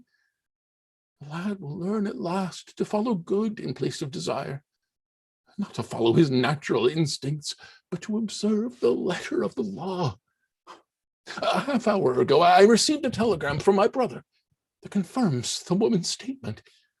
Melchior has confided in him, begged him for 200 marks in order to fly to England. Merciful heavens. Next. Scene 4. The House of Correction. A corridor. Diethelm, Reinhold, Ruprecht, Helmut, Gaston, and Melchior. Abe is a 20 Neffig piece. What shall we do with it? I will lay it on the floor. Arrange yourselves about it. Who can get it can keep it. Won't you join us, Melchior? No, thank you. But Joseph, He can't do anything else. He's here for recreation. It is not wise for me to separate myself from them. They all have an eye on me. I must join them, or the creature goes to the devil. Imprisonment drives it to suicide. If I break my neck, all is well. If I escape, that is good too. I can only win. Ruprecht would become my friend. He has acquaintances here. I'd better give him the chapter of Judah's daughter-in-law, Tamar of Moab, of Lot and his kindred, of Queen Vashti and of Abishag the Shunammite. He has the unhappiest physiognomy of the lot of them.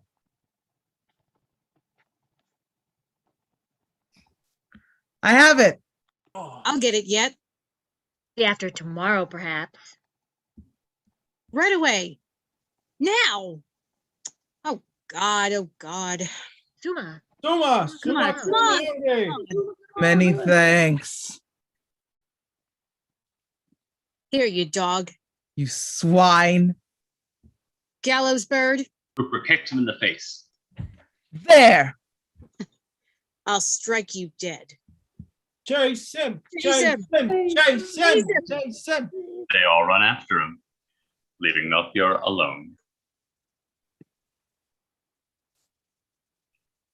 The lightning rod runs down there. We don't have to wind a pocket handkerchief about it. When I think of them, the blood always rushes to my head. And Moritz takes my turn to lead. I'll go to a newspaper. If they pay me by space, I'll be a freelance. Collect the news of the city of the day, write locals, ethical, psychophysical. One doesn't starve so easily nowadays. Public soup houses, cafe temperance. The house is 60 feet high and the cornice is crumbling. They hate me. They hate me because I rob them of liberty. Handle myself as I will. There remain misdemeanors. I dare only hope in the course of the year, gradually. It will be new moon in 8 days. Tomorrow I'll grease the hinges. For Sunday evening, I must find out somehow who has the key. Sunday evening, during prayers, a cataleptic fit. I hope to God nobody else will be sick. Everything seems as clear to me as if it has happened. Over the window frames I can reach easily. A swing, a clutch. One must wind a handkerchief about it. There comes the head inquisitor. Melchior exits as Dr. Procrustes enters from the right with a locksmith. The window is on the 3rd floor and has stinging nettles planted under it. But what do the degenerates care for stinging nettles? Last winter, one of them got up to the trapdoor on the roof, and we had a whole trouble of capturing him, bringing him back, and locking him up again. You want the grating of wrought iron? Of wrought iron, riveted so they cannot meddle with it. They exit. Scene 5, a bedchamber. Frau Bergman, Ina Müller, and Dr. von Brauspulver. Wendla in bed. How old are you exactly? 14 and a half. I have been ordering Blaud's pills for 15 years and have noticed astonishing results in the majority of cases. I prefer them to cod liver oil and wine of iron. Begin with 3 or 4 pills a day and increase the number just as soon as you are able. I ordered Fraulein Elfriede, Baroness von Witzleben, to increase the number of them by one every 3rd day. The Baroness misunderstood me and increased the number every day by 3. Scarcely 3 weeks later, the Baroness was able to go to Pyrmont with her mother to complete her cure. I will allow you to dispense with exhausting walks and extra meals. Therefore, promise me, dear child, to take frequent exercise and to avoid unwholesome food as soon as the desire for it appears again. Then this palpitation of the heart will soon cease, and the headache and the chills, the giddiness, and this frightful indigestion. Fräulein Elfriede, Baroness von Witzleben, lay a whole roast chicken with new potatoes for her breakfast, 8 days after her convalescence. May I offer you a glass of wine, Doctor? I thank you, dear Frau Bergman. My carriage is waiting. Do not take it so to heart. In a few weeks, our dear little patient will be again as fresh and bright as a gazelle. Be of good cheer. Good day, Frau Bergman. Good day, dear child. Good day, ladies. Good day. Frau Bergman accompanies him to the door. Ina appears at the window.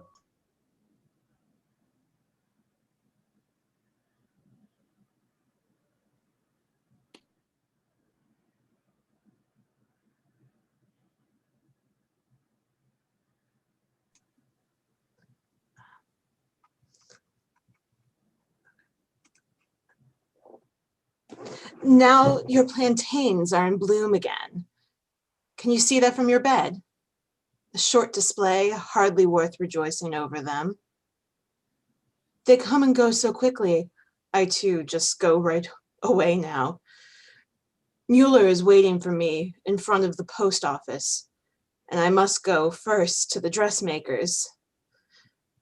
Mucky is to have his first trousers, and Carl is to have new knit leggings for winter. Sometimes I feel so happy, all joy and sunshine. I had not guessed that it could go so well in one's heart. I want to go out, to go over the meadows in the twilight, to look for primroses along the river and sit down on the banks and dream. Then comes the toothache, and I feel as if I had to die the next morning at daybreak.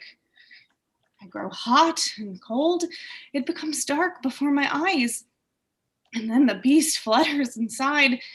As often as I wake, I see Mother crying. Oh, that hurts me so. I can't tell you how much, Ina. Shall I lift your pillows higher?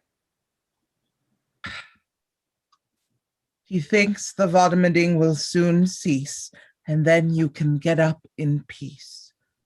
I too think it would be better if you got up soon, Wendla. Possibly when I visit you the next time, you will be dancing around the house again. Goodbye, Mother. I must positively go to the dressmaker's. God guard you, Wendla, dear. A speedy, speedy recovery. Ina exits. What did he tell you, Mother, when he was outside? He didn't say anything. He said Fräulein von Wisselben was subject to fainting spells also. It is almost always so with chlorosis. Did he say that I have chlorosis, Mother? You are to drink milk and eat meat and vegetables when your appetite comes back. Mother, I don't believe I have chlorosis. You have chlorosis, child. Be calm. Wendla, be calm. You have chlorosis. No, Mother, no. I know it. I feel it.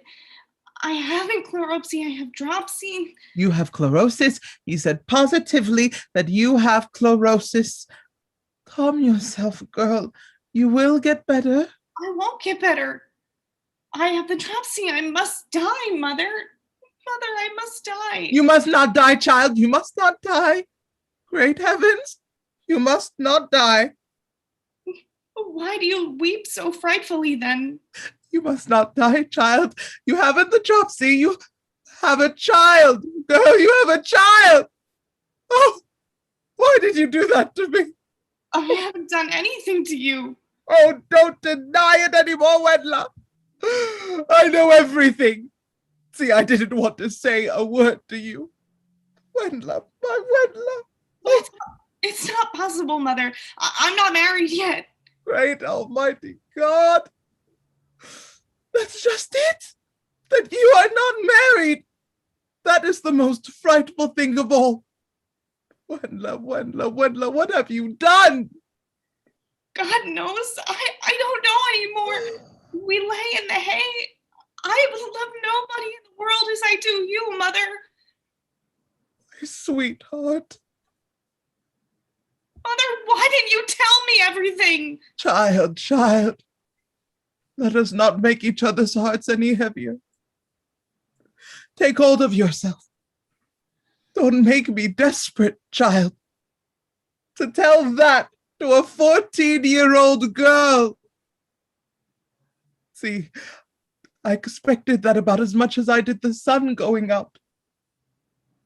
I haven't acted any differently towards you than my dear good mother did toward me. Let us trust in the dear God, Wendla. Let us hope for compassion and have compassion towards ourselves. See? Nothing has happened yet, child. And if we are not cowardly now, God won't forsake us. Be cheerful, Wendla, be cheerful. One sits so at the window with one's hands in one's lap. Well, everything changes to good. And then one realizes that one almost wanted to break one's heart. Why are you shivering? Somebody knocked. I didn't hear anything, dear heart. But I heard it very plainly. Who is outside? Nobody. Schmidt's mother from Garden Street. You come just at the right time, Mother Schmidt. Scene 6. Men and women wine dressers in the vineyard. Sun is setting behind the peaks of the mountains in the west. Clear sound of bells rises from the valley below. Hans Rilo and Ernest Lovell roll about in the dry grass of the highest plot under the overhanging rocks. I have overworked myself. Don't let us be sad. It's a pity the minutes are passing. One sees them hanging and can't manage anymore, and tomorrow they are in the wine press. Fatigue is as intolerable to me as hunger. I can't eat anymore. Just this shining muscatel. My elasticity has its limits. If I bend down the vine, we can sway it from mouth to mouth. Neither of us will have to disturb himself. We can bite off the grapes and let the branches fly back to the trunk. One hardly decides upon a thing when, see, that vanishing power begins to darken. Hence the flaming firmament and the evening bells. I promise myself a little more for the future. Sometimes I see myself already as a worthy pastor with a good-natured little wife, a well-filled library and offices and dignities all about me. For 6 days, one has to think, and on the 7th, one opens one's mouth. When out walking, one gives one's hand to the schoolgirls and boys, and when one comes home, the coffee steams, the cookies are brought out, and the maids fetch apples through the garden door. Can you imagine anything more beautiful? I imagine half-closed eyelids, half-open lips, and Turkish draperies. I do not believe in pathos. Our elders show us long faces in order to hide their stupidity. Among themselves, they call each other donkeys, just as we do. I know that. When I'm a millionaire, I'll erect a monument to God. Imagine the future as a milkshake with sugar and cinnamon. One fellow upsets it and howls and stirs it all together and sweats. Why not skim off the cream? Or don't you believe that one can learn how? Let us skim. What remains, the hens will eat. I've pulled my head out of so many traps already. Let us skim, Hans. Why do you laugh? Are you beginning again already? One of us must begin. 30 years from now, on some evening like today, if we recall this one, perhaps it will seem too beautiful for expression. And how everything springs from self. Why not? If by chance one were alone, one might like to weep. Don't let us be sad. I left the house with the idea of just speaking to you and turning back again. I waited for you. Birch was not a bad garment, but it requires an imposing figure. It fits us loosely as yet. I should not have been content if I had not met you. I love you, Hans. I've never loved a soul. Let us not be sad. If we recall this in 30 years, perhaps we will make fun of it. And everything is so beautiful. The mountains glow, the grapes hang before our mouths, and the evening breeze caresses the rocks like a playful flatterer. They exit.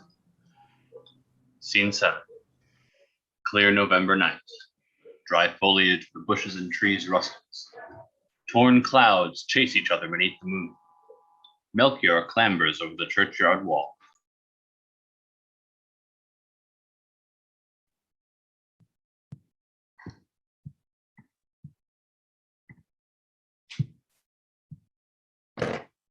The pack won't follow me here. While they are searching the brothels, I can get my breath and discover how much I have accomplished. Coat in tatters, pockets empty. I'm not safe from the most harmless. I must try and get deeper into the wood tomorrow. I've trampled down a cross. Oh, even today the flowers are frozen. The earth is cold all around. In the domain of the dead. To climb out the hole in the roof was not as hard as this road. It was only there that I kept my presence of mind. I hung over the abyss. Everything was lost in it, vanished. Oh, if I could have stayed there. Why she on my account? Why not the guilty? Inscrutable providence. I would have broken stones and gone hungry. What is to keep me straight now? Offense follows offense. I'm swallowed up in the morass. I haven't strength left to get out of it. I was not bad. I was not bad. I was not bad. No mortal ever wandered so dejectedly over graves before. I won't lose courage. Oh, if I should go crazy during this very night. I must seek there, amongst the latest ones. The wind pipes on every stone a different key. An anguishing symphony. The decayed wreaths rip apart and swing with their long threads in bits about the marble crosses. What of scarecrows? Scarecrows on every grave, each more gruesome than the other, as high as houses from which the devil runs away. The golden letters sparkle so coldly. The weeping willows groan and move their giant fingers over the inscriptions. Praying angel, a tablet. The clouds throw their shadows over it. How the wind hurries and howls. Like the march of an army, it drives in from the east. Not a star in the heavens. Evergreen in the garden plot? Evergreen? A maiden. Here lies, she rests in God. Wendler Bergman, born May 5, 1878. Died from chlorosis, October 27, 1892. Blessed are the pure of heart.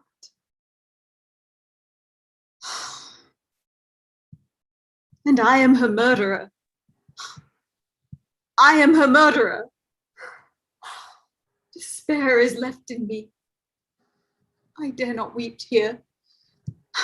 Away from here. Away. Moritz, with his head under his arm, comes stamping over the graves. A moment, Melchior. The opportunity will not occur so readily again. You can't guess what depends upon the place and the time. Where do you come from? From over there, over by the wall. Knocked down my cross. I lie by the wall. Give me your hand, Melchior. You are not Moritz Steichen. Give me your hand. I am convinced you will thank me. It won't be so easy again. This is unusually fortunate encounter.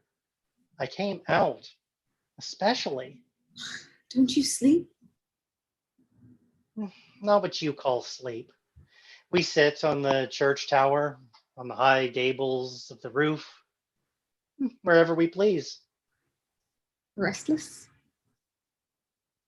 Half happy. We wander among the mayflowers, among the lonely paths in the woods. We hover over gatherings of people, over the scene of accidents, garden festivals.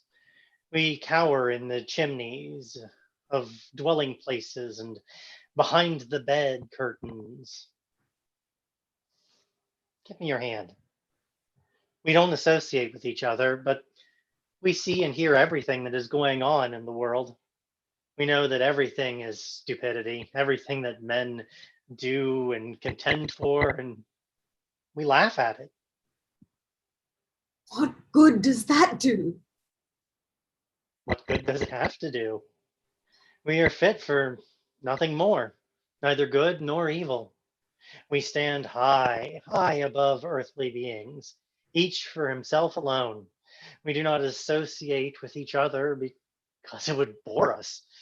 Not one of us cares for anything which he might lose. We are indifferent both to sorrow and to joy. We're satisfied with ourselves, and that is all.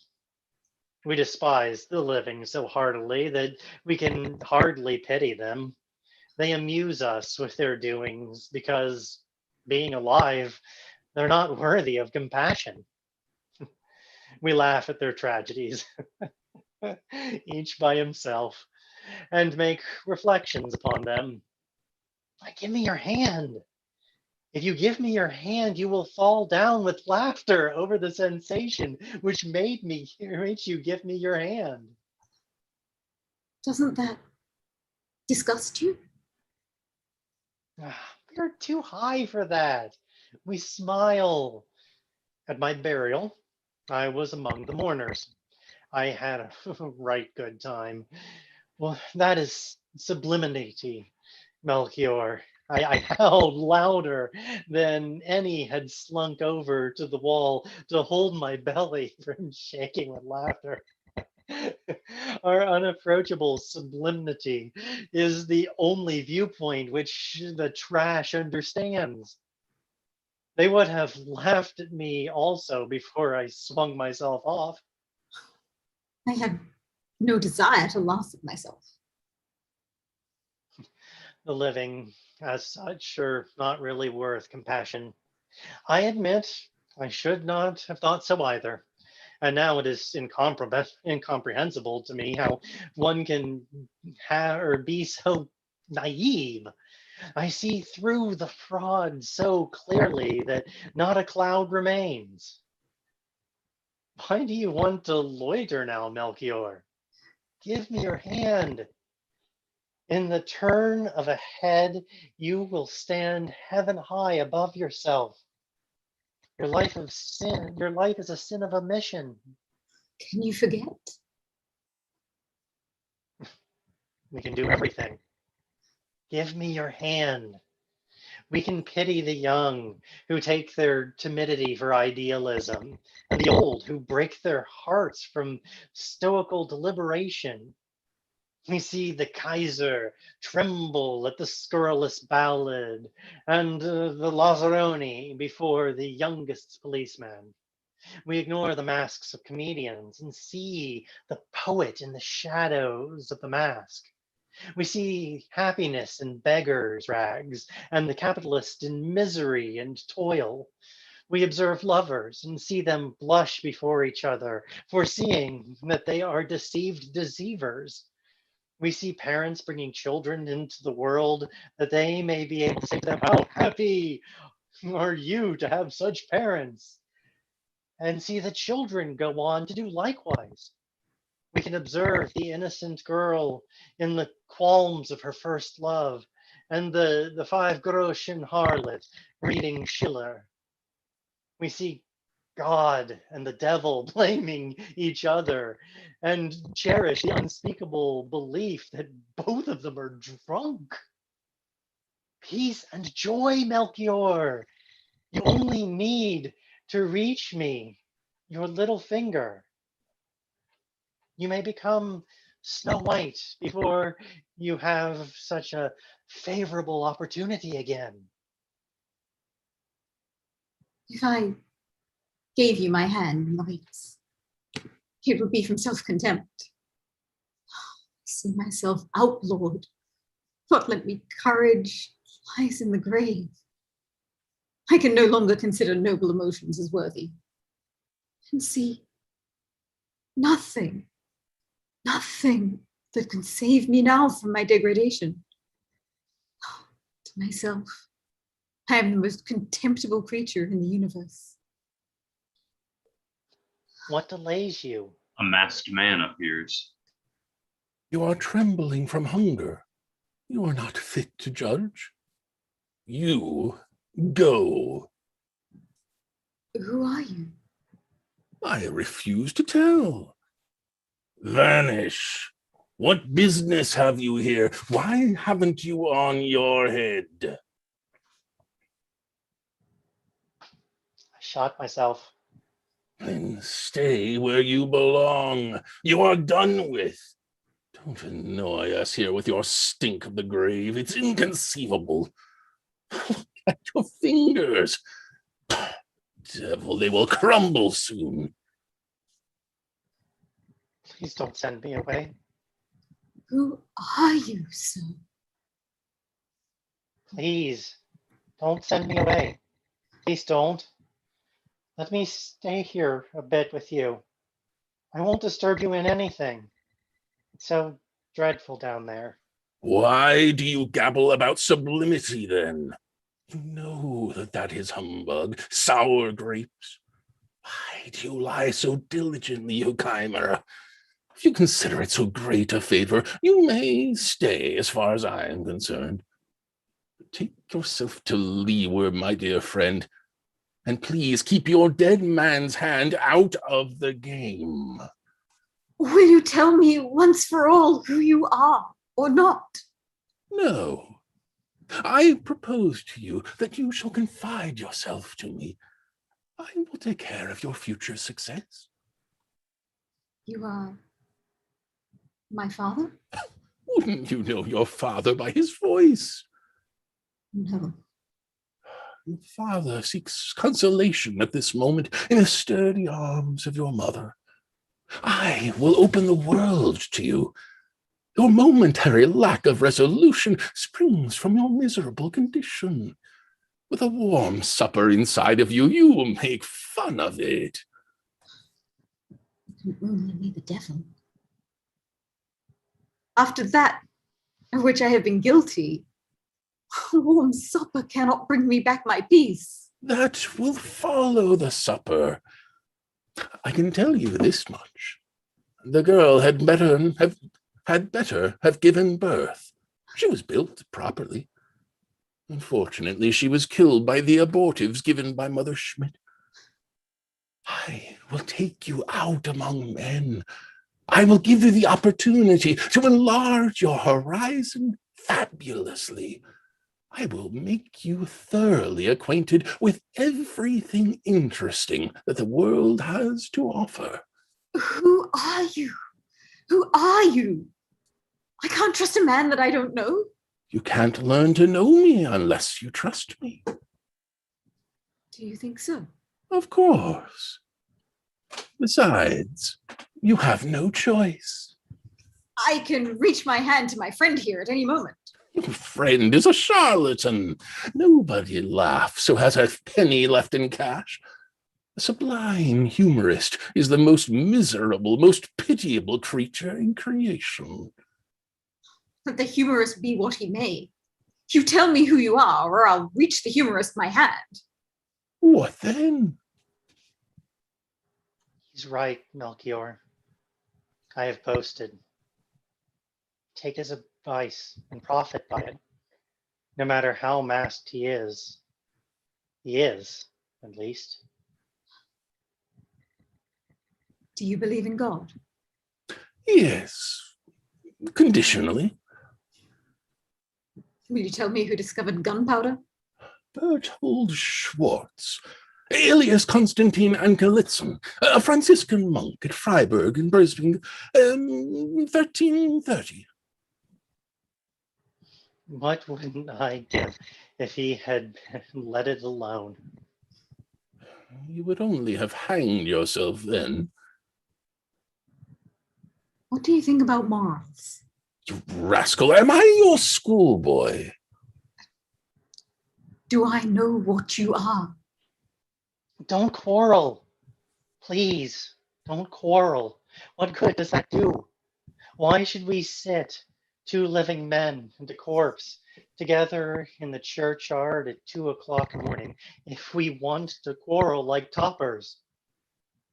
It will be a pleasure to me to arbitrate between you if you want to quarrel. I'll take my head under my arm and go. You are the same old frayed cat as ever. The phantom is not wrong. One shouldn't forget one's dignity. By morals, I understand the real product of two imaginary quantities.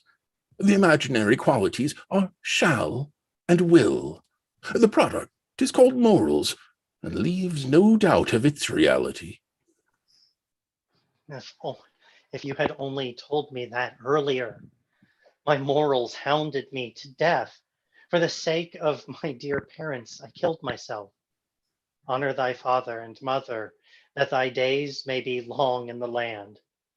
The text made a phenomenal fool out of me. Give yourself up to no more illusions, dear friend. Your dear parents would have died as little from it as you did. Judged righteously, they would have only raged and stormed from a healthiest necessity. That may be right as far as it goes. I can assure you, however, sir, that if I reach Moritz my hand, sooner or later my morals alone will have to bear the blame. That is just the reason you are not Moritz. But I don't believe the difference is so material, so compulsive at least, esteemed unknown. But what by chance the same thing might have happened to you as happened to me that time when I trotted through the alder grove with the pistol in my pocket? Don't you remember me? You have been standing for the moment actually between life and death. Moreover, in my opinion, this is not exactly the place in which to continue such a profound debate. Certainly. It's growing cold, gentlemen. They dressed me in my Sunday suit, but I wear neither undershirt nor drawers. Farewell, dear Moritz. I don't know where the man is taking me, but he is a man. Don't blame me for seeking to kill you, Melchior. It was old attachment. All my life, I shall only be able to complain and lament that I cannot accompany you once more. At the end, everyone has his part. You, the consoling consciousness of having nothing. You, the enervating doubt of everything. Farewell. Farewell, Moritz. Take my heartfelt thanks for appearing before me again. How many former bright days we have lived together during the 14 years. I promise you, Moritz, come what may, whether during the coming years I become 10 times another, whether I prosper or fail, I shall never forget you. Thanks. Thanks, dear friend. And when at last I am an old man with grey hair, then perhaps you will again stand closer to me than all those living about me. I thank you. Good luck to your journey, gentlemen. Do not delay any longer. Come, child. Masked man lays his arm upon that of Melchior and disappears with him over the graves. Now I sit here with my head under my arm. The moon covers her face, unveils herself again, and seems not the hair cleverer. I will go back to my place, write my cross, which that madcap trampled down so inconsiderately.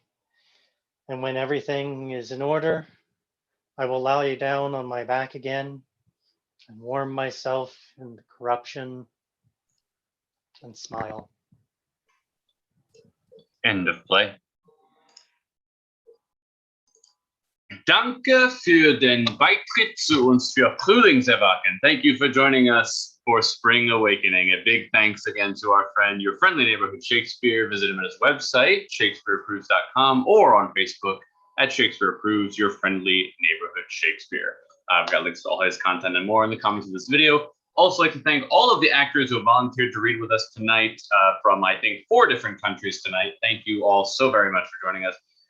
If you enjoyed this reading out there on Facebook or on YouTube, all of our past readings are available on our Facebook page, a little better organized on our website, zenithplayers.com. If you want more information on us, including how to be involved in a reading just like this one, you can go to our Facebook page, Zenith Players, and send us a message or send an email to casting@zenithplayers.com, and our technical director, that's me, will get back to you as soon as possible. We want to continue to express our support to everyone out there working to keep us healthy and safe and vaccinated. We are off next Saturday. We will be back soon with plenty more live streamed readings, including our Titanic disaster hearings starting on August 7th. Thank you and good night.